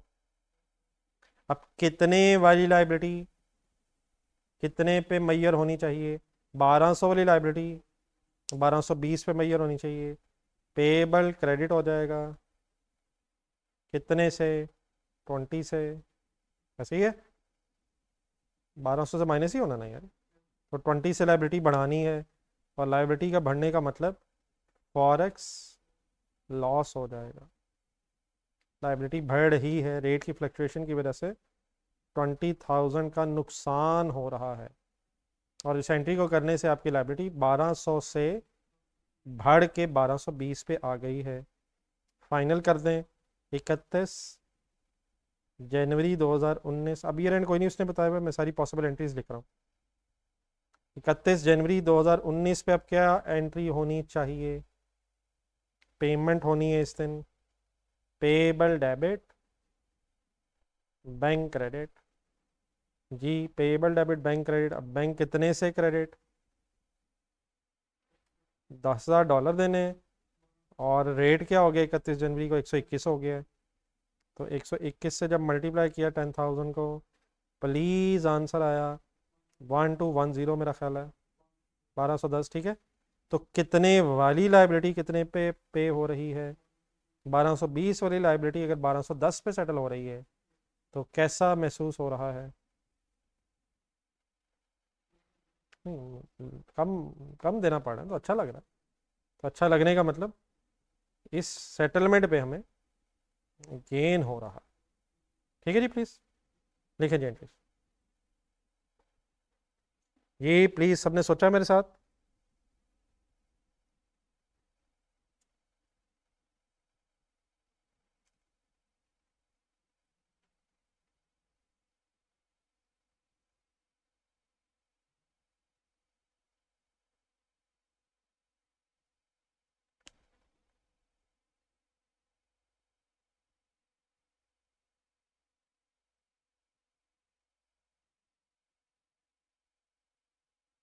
Please any confusion?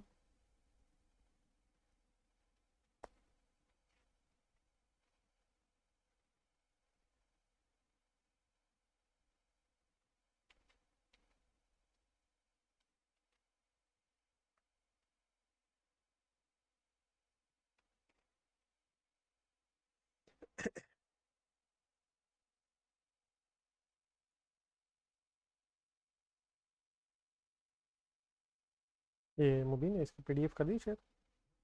इसका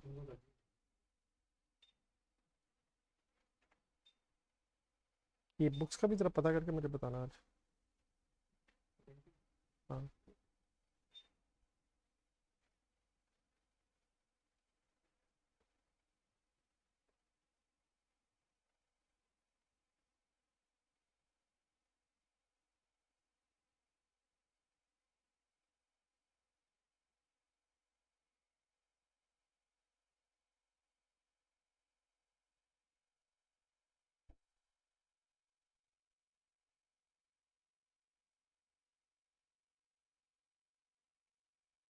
जी बड़ा अगर नोट कर लेंगे तो काइंडली बताइए।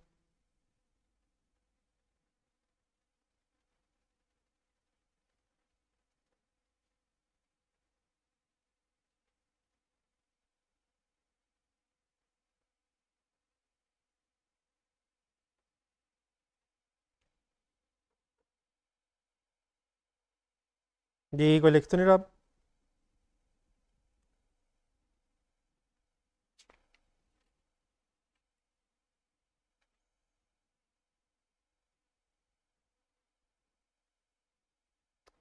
चलिए, क्वेश्चन नंबर 2 जो एक नज़र आ रहा है, ये छोटा सा एक क्वेश्चन होमवर्क रखें। और पेज नंबर अपने पास नोट कर लें। ये आपके पास जो पीडीएफ आया होगा उसमें पेज नंबर 20 है। पेज नंबर 20 क्वेश्चन नंबर 2 एक छोटा सा प्लीज़ होमवर्क। ठीक है, मेरे साथ क्वेश्चन नंबर 3 करें, बिल्कुल उसी से मिलता जुलता है, तो एक दफ़ा ज़रा इंडिविजुअली भी सोच लीजिएगा। क्वेश्चन नंबर 3 करें शुरू।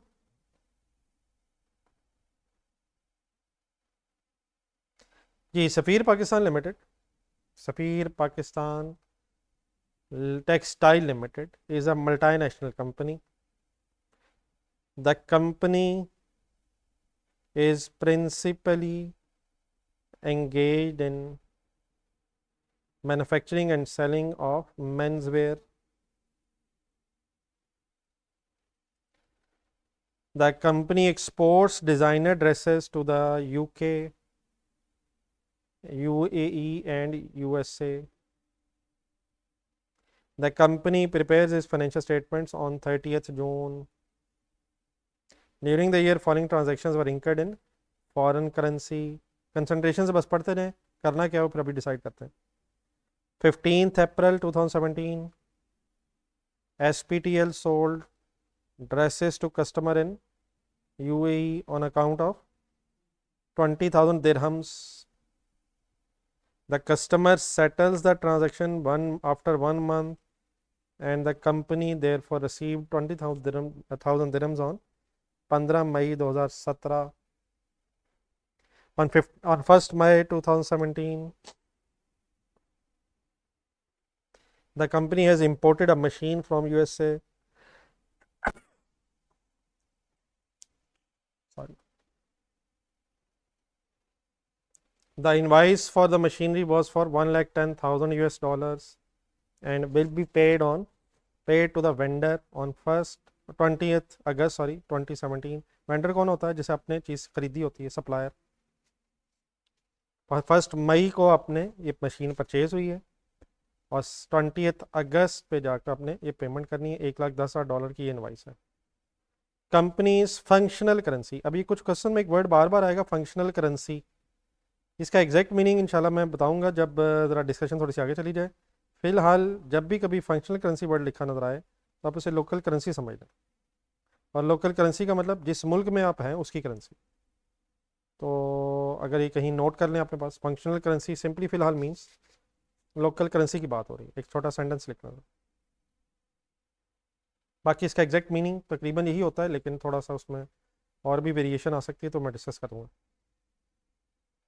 Companies functional currency is Pakistani rupees, it means Pakistani company है और रुपीज़ में उसने काउंटिंग करनी है, और exchange rates to UAE dirhams and US dollars आपको गिवन है।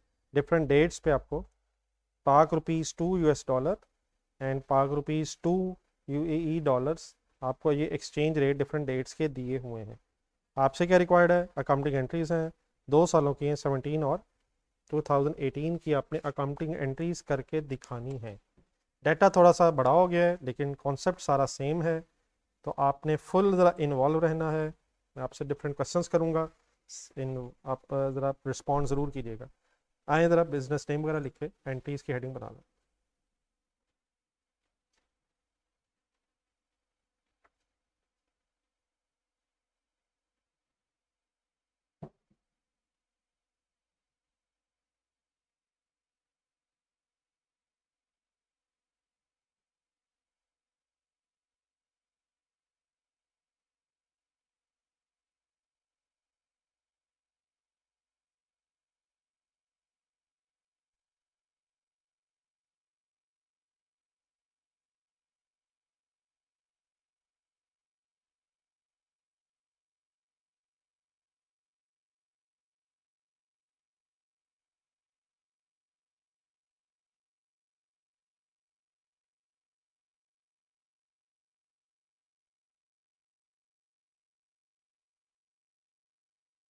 जी, फॉर्मेट अगर बना लिया है तो बता दीजिएगा।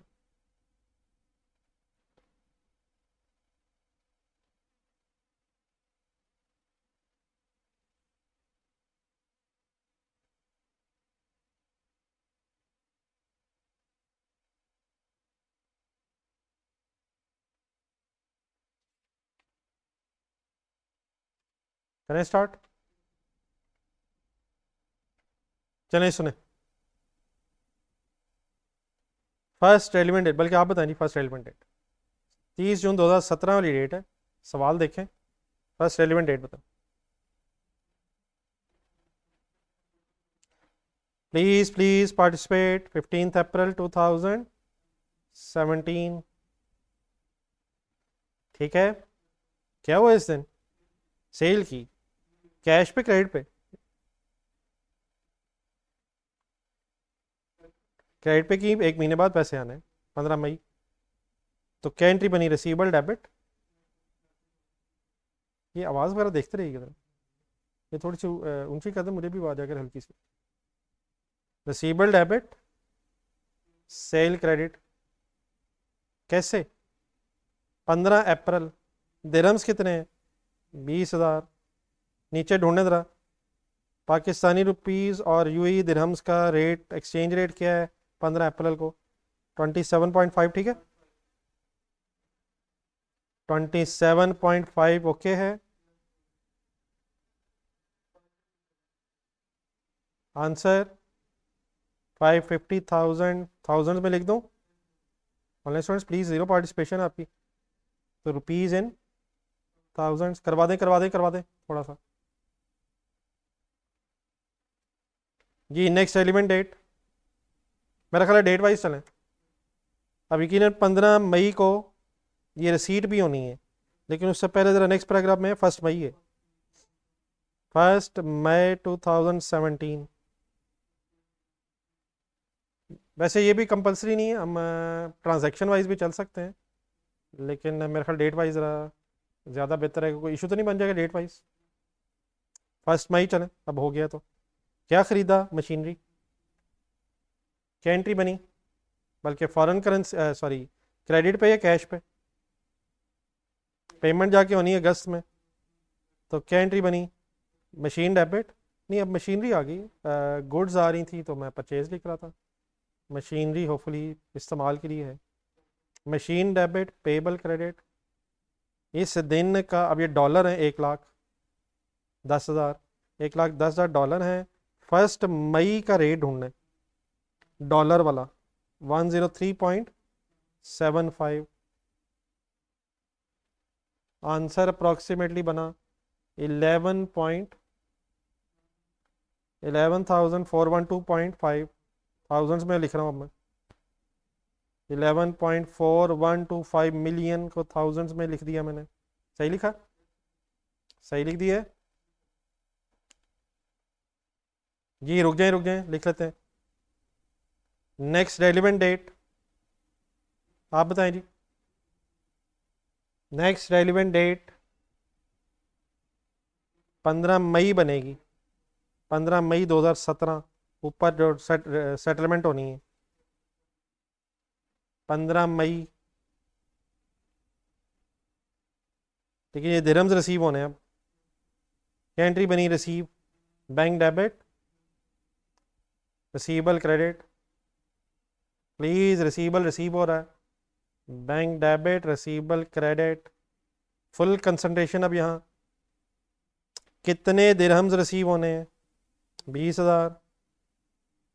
क्या रेट है 15 मई वाले दिन दिरहम्स वाला? 28.5। सॉल्व कीजिएगा ज़रा। 570। कितने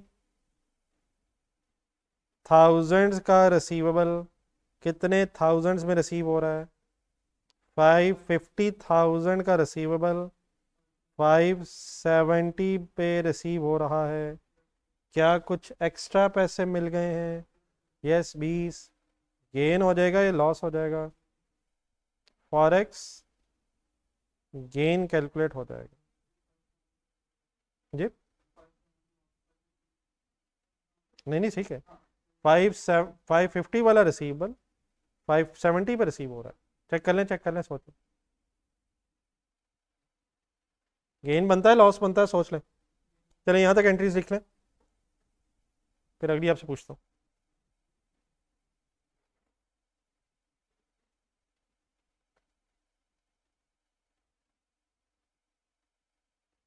ये ज़रा मुजम्मिल ज़रा ये मुबशर साहब को ज़रा वगैरह को कर दें, या बाहर वालों से कर लें बात।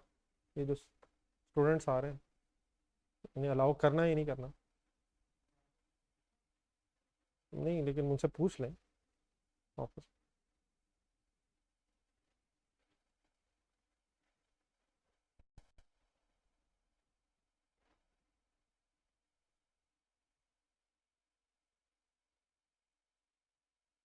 ये ऑनलाइन स्टूडेंट्स प्लीज़, एंट्री समझ आ गई, फिर क्या समझ आ रही?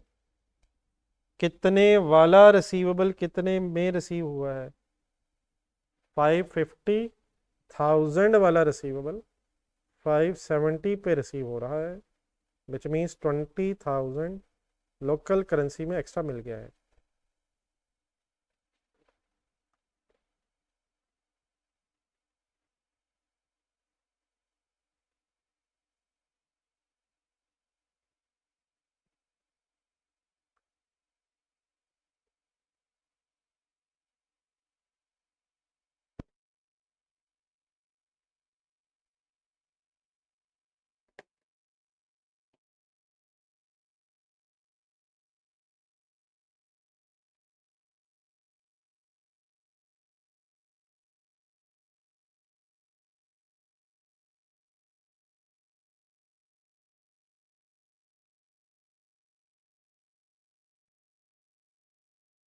हाँ जी, हाँ जी।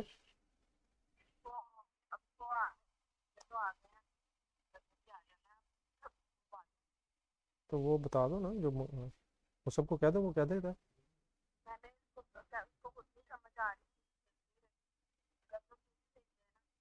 नहीं वो तो अब, नहीं वो तो फिर आप कुछ और मंगवा लो ना फिर आप।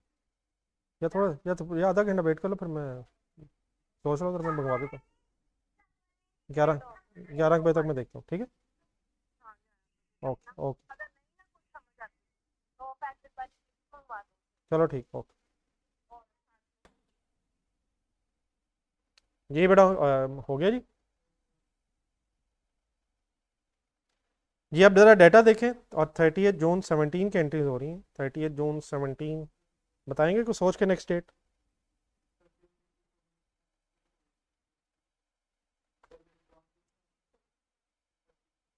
नहीं, अब 30 जून पे रुकने की क्या वजह जी?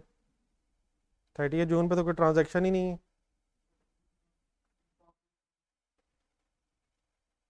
नहीं, ठीक ठीक ठीक।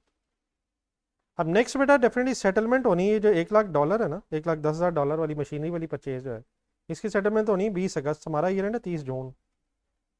तो 30 जून पे अब रुकने की वजह ये है कि ये जो दिरहम्स थे ये तो सारे रिसीव हो गए, तो दिरहम्स का कोई रिसीवेबल नहीं आना। ट्रांसलेशन डेट बेटा आ तो रही है, लेकिन दिरहम्स के एंगल से नहीं, मशीनरी के पेबल के एंगल से। ठीक है। तो 30 जून 2017 पे रुकने की रीज़न, मशीनरी का जो पेबल बना हुआ था एक 103.75 रुपीज़ के हिसाब से, उसको ज़रा रीट्रांसलेट करना हमारा मकसद अब है। दिरहम्स क्यों नहीं रीट्रांसलेट हो रहे? क्योंकि वो है ही नहीं, दिरहम्स तो ऑलरेडी रिसीव हो चुके हैं। अगर ट्रांजैक्शन डेट और सेटलमेंट डेट के दरमियान में कोई ईयर एंड आए तो फिर ट्रांसलेशन होती है। तो दिरहम्स तो ऑलरेडी ईयर एंड से पहले ही रिसीव हो चुके हैं। ठीक है प्लीज़। तो कैसे ट्रांसलेट करूँ? $1,10,000 है, और 30 जून का रेट ढूंढना है। 30 जून का रेट डॉलर्स वाला 102.75 बन रहा है, 102.75। आंसर ज़रा करनी बताइएगा थाउजेंड्स में। 001132.5। ऑलरेडी लाइबिलिटी कितने पे रिकॉर्ड हुई हुई थी? -11412.5। डिफरेंस लें।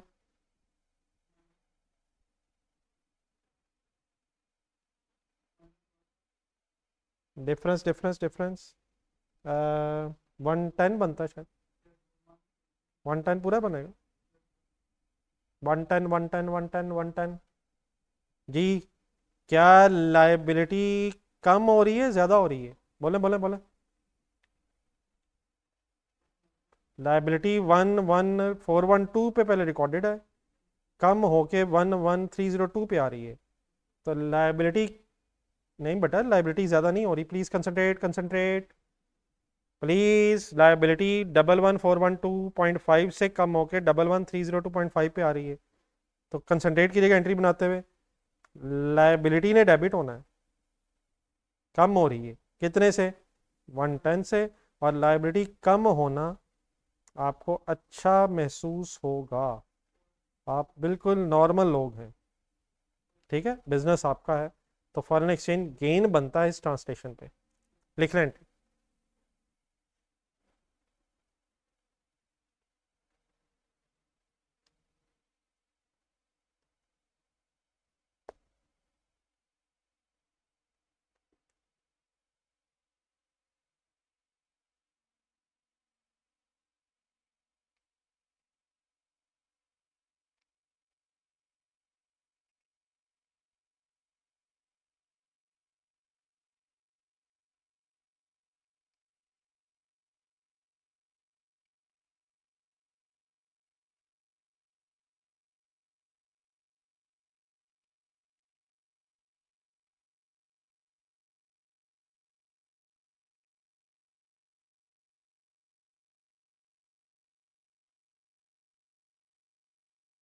जी कंप्लीटेड है। जी online students please.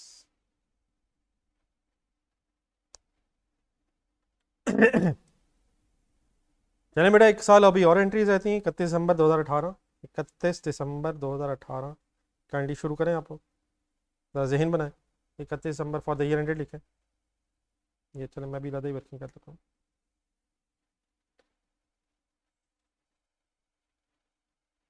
Year ended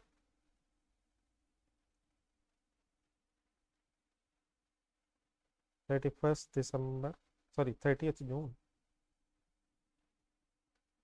2018। Ji data मैं आपके सामने कर देता हूँ, आप ज़रा ढूंढें काइंडली कोई है ट्रांजैक्शन 30 जून 2018 वाले साल में। 30 जून 2018 वाले साल में ईयर एंड में जी ये पेमेंट आ रही है 20 अगस्त 2017 वाली। हमारा नेक्स्ट अकाउंटिंग स्टार्ट कब होगा? 1 जुलाई 2017 से, और एंड कब होगा? 30 जून 2018 पे। तो 20 अगस्त वाली पेमेंट ऑफ $110,000 हमारे नेक्स्ट अकाउंटिंग ईयर में आ रही। Please participation please. ओके, तो अब ये कैसे लिखूं? शुरू करें। लाइबिलिटी की सेटलमेंट हो रही है 20 अगस्त वाले दिन, 20 अगस्त 2017 जी। पेएबल डेबिट होना है, बैंक क्रेडिट होना है। पेमेंट होने लगी है। पेमेंट कितने डॉलर्स की है? 110 मल्टीप्लाइड बाय कंसंट्रेट 110 $20 वाले दिन किस रेट पे आ गया है? 103.5। सॉल्व कर दीजिएगा ज़रा। 103.5 11,385 वर्ड्स गौर से सुने, ढूंढे पिछली कहीं इस जगह। कितने वाला पेबल, फाइनली कितने कितने पे हो रहा है? कितने वाला पेबल जी, इसमें ना मिस्टेक कीजिएगा, ज़रा बता दें मुझे सारे ज़रा। 11,412.5 वाला पेबल, या 11,302.5 पे आ गए थे हम? कितने वाला पेबल? 11,302.5 वाला पेबल अगर 11,385 पे हो रहा है तो कितना गेन हो रहा है? गेन हो रहा है, लॉस हो रहा है? ज्यादा अमाउंट पे लाइबिलिटी सेटल हो रही है, लॉस हो रहा है। और वैसे भी अगर आप फिगर सही ढूंढ लेंगे तो ऑटोमेटिकली डिफरेंस सही जगह आ जाएगा।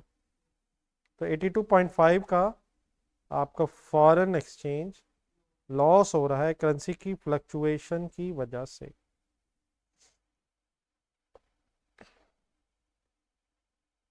बात मेरी समझ आ गई काइंडली?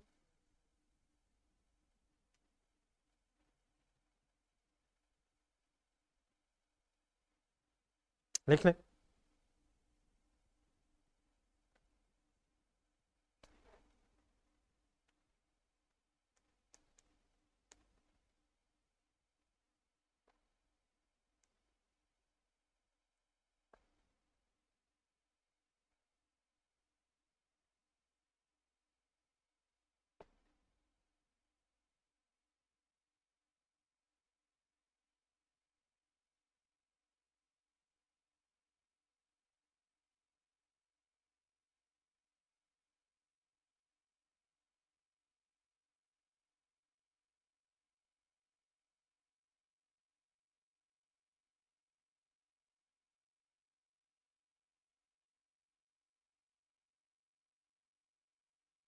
जी नोट हो गए जी। सवाल आपके सामने मैं करने लगा हूँ, बताएं any other entry.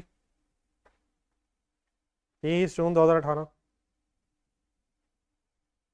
Please please. Any other, any other. यार ट्रांसलेशन होनी है 28 अगस्त को यार, 28 अगस्त को ट्रांसलेशन होगी। ना रिसीवेबल होगा ना ही पेएबल होगा। बहस खत्म हो चुकी है। ठीक है प्लीज। ठीक है सर, चलें आगे। एक छोटा सा क्वेश्चन होमवर्क हो गया हुआ है, क्वेश्चन नंबर 2 जी। क्वेश्चन नंबर 4 के लिए ज़रा टाइम ज़रा शॉर्ट है। क्वेश्चन नंबर 4 पे मैं कल आऊँगा, और आगे इनके आंसर्स भी हैं। ये कॉपर लिमिटेड भी इंशाल्लाह शायद कल या होमवर्क करेंगे। हम इस वक्त पेज नंबर 24 पे ज़रा क्वेश्चन नंबर 1 पे जा रहे हैं। इस वक्त ज़रा जो टाइम है ज़रा एक शॉर्ट ही क्वेश्चन हो सकता है जी। ऑरलैंडो के नाम से क्वेश्चन है। Orlando is a company whose functional currency is US dollar. Pakistan से ज़रा हम निकलना चाह रहे हैं। अल्लाह माफ़ करे, वैसे तो शायद पाकिस्तान वापस ही अब आना पड़ना है, लेकिन जहनी तौर पे ज़रा ये फंक्शनल करेंसी किसे कहते हैं? लोकल करेंसी समझे नहीं तो लोकल करेंसी डॉलर कैसे हो सकती है? अगर हम अमेरिका बैठे हैं तो फिर वहाँ की करेंसी लोकल करेंसी। तो अगर आप सऊदी अरब में बैठे हैं तो रियाल फंक्शनल करेंसी होगी। तो functional currency means local currency, और डॉलर अगर लोकल करेंसी है तो इसका मतलब आप कॉन्सेप्चुअली स्पीकिंग इस वक्त किसी यूएस कंपनी में अकाउंटिंग कर रहे हैं। ठीक है प्लीज़। सॉरी, वैसे आपको अजीब सा लग रहा होगा, बुरा भी शायद महसूस हो रहा हो, लेकिन फॉर सपोज जहनी तौर पे आप इस वक्त एक यूएस कंपनी के अकाउंटेंट हैं। It prepares is financial statements to 30 June each year. 30 June year end बताया जा रहा है। Following transactions take place on 21 May 2014 when the spot exchange rate, spot doesn't means anything except that वो respective date की बात हो रही है। आज जो भी रेट होगा वो आज का स्पॉट रेट है, कल जो रेट था वो कल का स्पॉट रेट था, जो कल होगा वो कल का स्पॉट रेट है। मीन्स जिस दिन की बात करें हम उस दिन के रेट को स्पॉट रेट कहते हैं।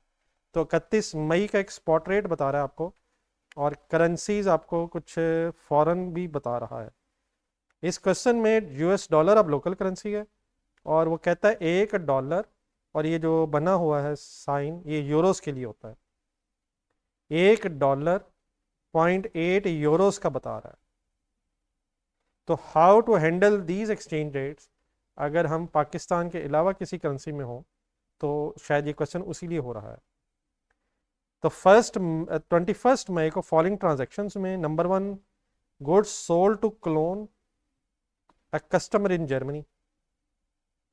यूएस डॉलर यूएस कंपनी है और गुड्स बेची गई हैं किसी कस्टमर को जो जर्मनी में है, और 96,000 यूरोस की बेची गई हैं। इन यूरोस को हम किस करेंसी में कन्वर्ट करेंगे जी? डॉलर्स में, लोकल करेंसी में, फंक्शनल करेंसी में कन्वर्ट करेंगे। फिर वो कहता है specialise piece of machinery was bought from Frankfurt, German supplier है।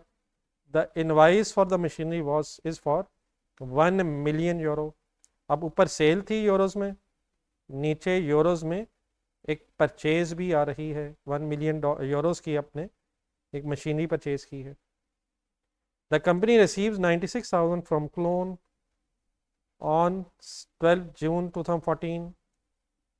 As at 30th June 2014, the machinery purchased from Frankfurt is not yet available for use. इसका मतलब शायद डेप्रिसिएशन की भी बहस नहीं है। Liability for the machine is settled on 31 July 2014. Relevant dollar versus euro exchange rates आपको डिफरेंट डेट्स के दिए हुए हैं। रिक्वायर्ड आपसे दो हैं। जनरल एंट्रीज करनी फॉर द ईयर 30 जून 2014 की, और 30 जून 2015 की आपने इस डाटा से एंट्रीज बनानी है। आए बिस्मिल्लाह करें जी। क्वेश्चन पढ़ते हुए समझ आ गया प्लीज? क्वेश्चन क्वेश्चन कूल हो गया हमारा?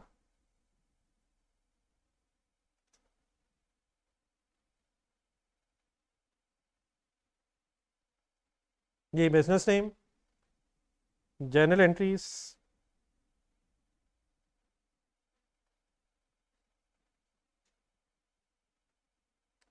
For the year ended 30th June 2014।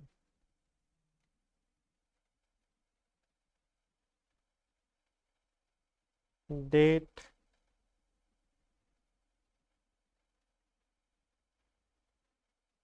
Debit, credit. जी, फॉर्मेट बना के इकट्ठे हो जाइएगा।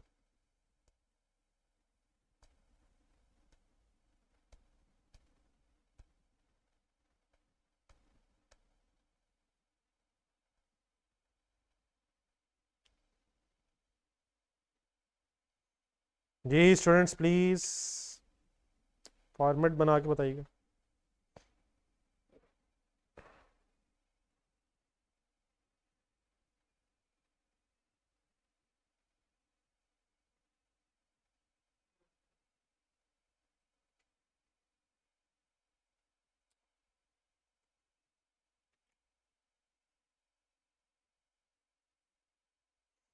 जी बेटा इसमें सिर्फ एक इशू क्या है वो बस मुझसे सुनना है आपने, बाकी शायद सारी स्टोरी वही है। तो फर्स्ट रेलिवेंट डेट बताएं।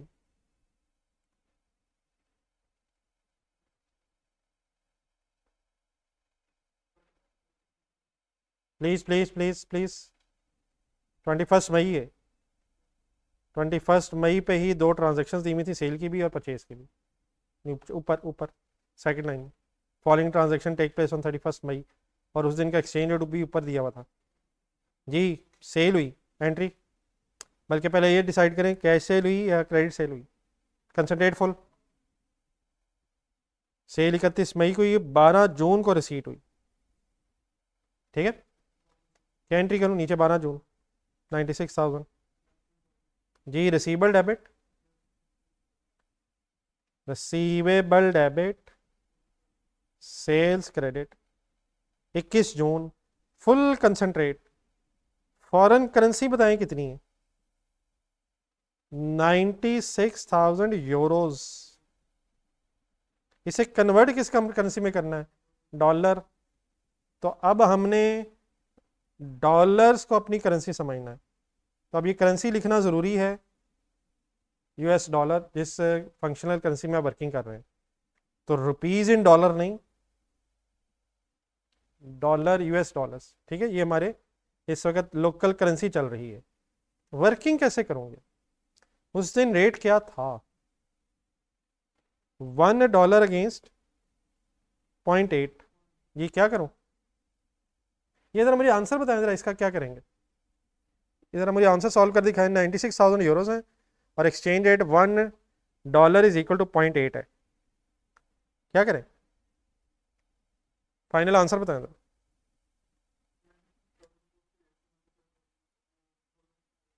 ये फिगर बताएं ज़रा, मुझे आइडिया हो जाएगा आप क्या कर रहे हैं। ना करें, बस यही जो कर रहे हैं यही मसला था इसमें। जी 76,800 मेरे सामने भी बोला गया है और मुझे 3 जगह से आंसर भी आ गया है। इसका मतलब ये हुआ कि हमें बस यही चीज़ समझनी है जिसकी इस वक्त हमें अशद ज़रूरत है। देखिए हो क्या रहा था, इससे पहले कि मैं यहाँ बात करूँ ज़रा, मैं जो क्वेश्चन हम कर ही जा रहे थे उसकी तरफ चलते हैं। तो हम क्वेश्चंस कर रहे थे, ज़रा उनकी तरफ चलते हैं। ज़रा कंसंट्रेशन से ज़रा बोर्ड पर देखिएगा।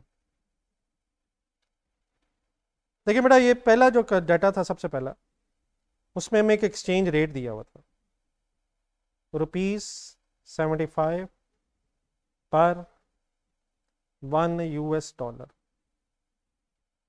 थोड़ा सा ज़रा, sorry A U dollar means Australian dollar. ठहरिए चला 1 मिनट आप रुक जाए ज़रा, बात मेरी ज़रा पहले पुरानी सुन लें।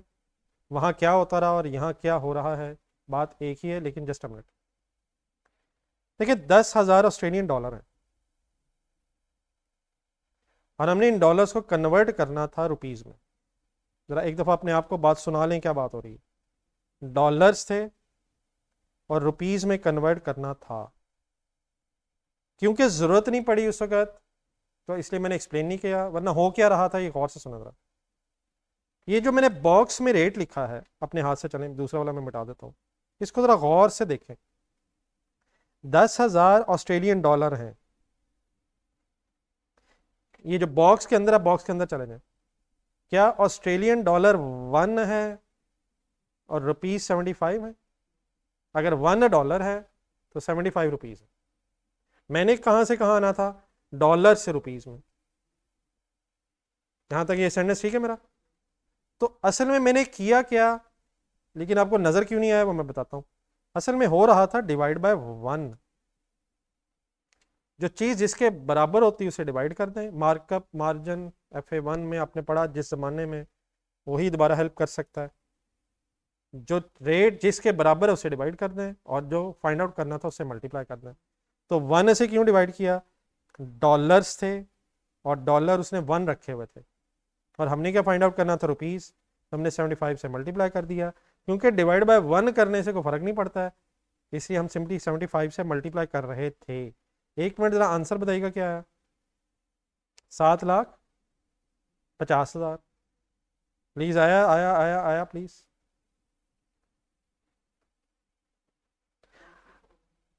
नहीं, डिवाइड बाय 1 इंटू 75, 7,50,000 प्लीज़ आ गया सबका। अच्छा, अगर अब ये क्या है, 75,000 अब रुपीज़ हैं।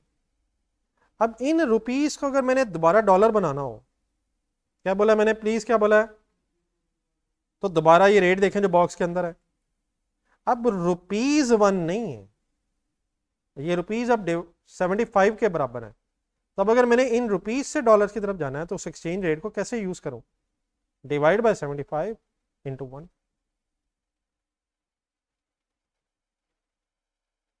ठीक है प्लीज़, ठीक है प्लीज़। तो हो क्या रहा था, कंसंट्रेशन में रिवर्ट्स ने वो फॉरेन करेंसी को 1 रख रहा था। पाकिस्तानी रुपीज़ में हम वर्किंग कर रहे थे, फॉरेन करेंसी 1 थी। इसी तरह अगर नीचे देखें हम, ये जो रियाल्स वाली बात हुई थी, 10,000 रियाल थे, रियाल्स एक्सचेंज रेट अगर देखा जाए बॉक्स में, बॉक्स देखें मैं बॉक्स बना रहा हूं, तो रियाल 1 था, रुपीज 30 थे, हमने मल्टीप्लाई कर लिया। तो फॉरेन करेंसी को 1 रखा हुआ था, डिवाइड बाय 1 होना चाहिए लेकिन जरूरत नहीं है, टाइम वेस्टिंग है। तो स्ट्रेट अवे हम मल्टीप्लाई करते जा रहे थे लोकल करेंसी बनाने के लिए। यहां तक मेरी बात समझ आ गई है? प्लीज, यहां तक मेरी बात समझ आ गई है? Please online student, sorry to bother you.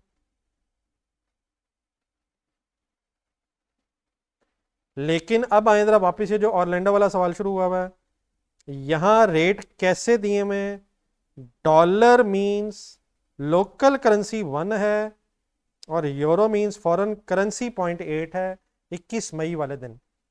अब फुल कंसंट्रेट जरा, और मैं एक दफा बॉक्स बना देता हूं दोबारा।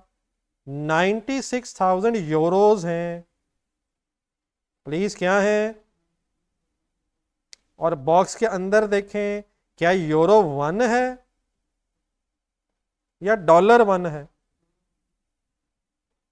तो 96,000 डिवाइड बाय 1 इंटू 0.8 करूं, या 96,000 यूरोज डिवाइडेड बाय 0.8 यूरोज और मल्टीप्लाइड बाय 1 करूं। जो जिसके बराबर है उससे डिवाइड कर दें, और जो आपने फाइंड आउट करना हो उससे मल्टीप्लाई कर दें। कुछ बात मेरी क्लियर हो रही है? समझ आ गया क्या डिफरेंस है? बल्कि मैं अगर ये कहूं कि जो वहां हो रहा था वही यहां हो रहा है, ये बात समझ आ जाएगी? क्या वहां भी वही हो रहा था जो यहां हुआ है? जी क्या ख्याल है? मैं तो ये कहूंगा कि जहां वहां हो रहा था वही यहां हो रहा है। वहां डिवाइड बाय 1 हो रहा था क्योंकि वो 1 के बराबर था, और मल्टीप्लाई हो रहा था, यहाँ भी वही हो रहा है। लेकिन यहाँ सिर्फ क्या हुआ है कि जो हम फिगर ले रहे हैं वो 1 नहीं है, यूरो 0.8 है, डॉलर 1 है। तो क्या ये कन्वर्जन कर लिया करेंगे? जो करेंसी आप लिख रहे हैं उसको पहले देखें, फिर एक्सचेंज रेट से लिंक करें, वो जो भी है उससे डिवाइड कर दें, और जो फाइंड आउट करना है उससे मल्टीप्लाई कर दें। और एक और चीज़ भी, ज़रा आंसर बताएं ज़रा क्या आ रहा है, 1,20,000। वैसे फिगर्स को अगर आप गौर से देखें एक अकाउंटेंट बन के, तो क्या ये एक्सचेंज रेट देखें जो ऊपर जो मैंने बॉक्स में लिखा, क्या डॉलर सस्ता है या यूरो सस्ता है? कंसंट्रेट जरा। 0.8 यूरो अगर आपके पास हो तो $1 आ जाता है। अगर आपके पॉइंट $1 है तो 0.8 यूरो आएगा। इट मीन्स डॉलर के मुकाबले में यूरो महंगा है, वाइस वर्सा, यूरो महंगा है, डॉलर सस्ता है। आपके पास अगर $1 है तो 0.8 यूरो आएगा, और अगर 0.8 यूरो है तो $1 ले लेंगे आप। तो ये 96,000 यूरो से, विच मीन्स डॉलर ज़्यादा बनने चाहिए। सोच लेंगे सोच लेंगे सोच लेंगे, लेकिन बहरहाल अगर नहीं भी समझ आया तो ज़रूरत नहीं है। ये डिवीजन और मल्टीप्लिकेशन समझ आ गई अब? जी ऑनलाइन स्टूडेंट्स प्लीज़ सबका ज़रा रिस्पॉन्स आ जाए। फिगर का इशू नहीं है, फिगर तो आ जाएगी, फिगर का इशू नहीं है, फिगर लिख लेंगे, लेकिन ये वर्किंग अब समझ आ गई है। Any confusion in this working? बस सिर्फ एक एंट्री लिख लें, बाकी बस इंशाल्लाह फिर कल दोबारा यहीं से स्टार्ट करेंगे। ये वो एक दफ़ा वो बाहर ही फिर कह देना आप, ये बच्चे जो आए क्या किया, कहा इन्हें कि अलाउड नहीं है, यही कहा है, या अभी अलाउड नहीं? नहीं मतलब वो कर ली बात, उन्होंने कह दिए। अच्छा,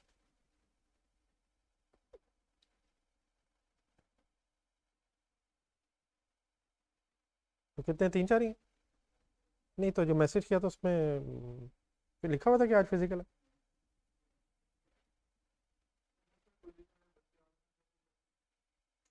नहीं लेकिन 12।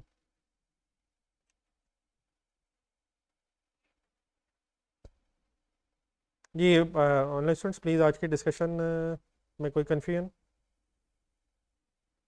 चलिए ये क्वेश्चन कंप्लीट नहीं हो सका, अगर कोई कन्फ्यूजन है तो बता दीजिएगा, वरना इंशाल्लाह फिर यहीं से कल शुरू करेंगे।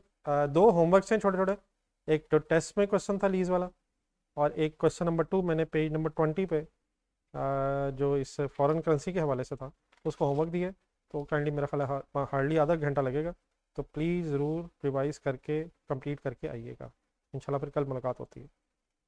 ठीक है सर, अल्लाह हाफ़िज़।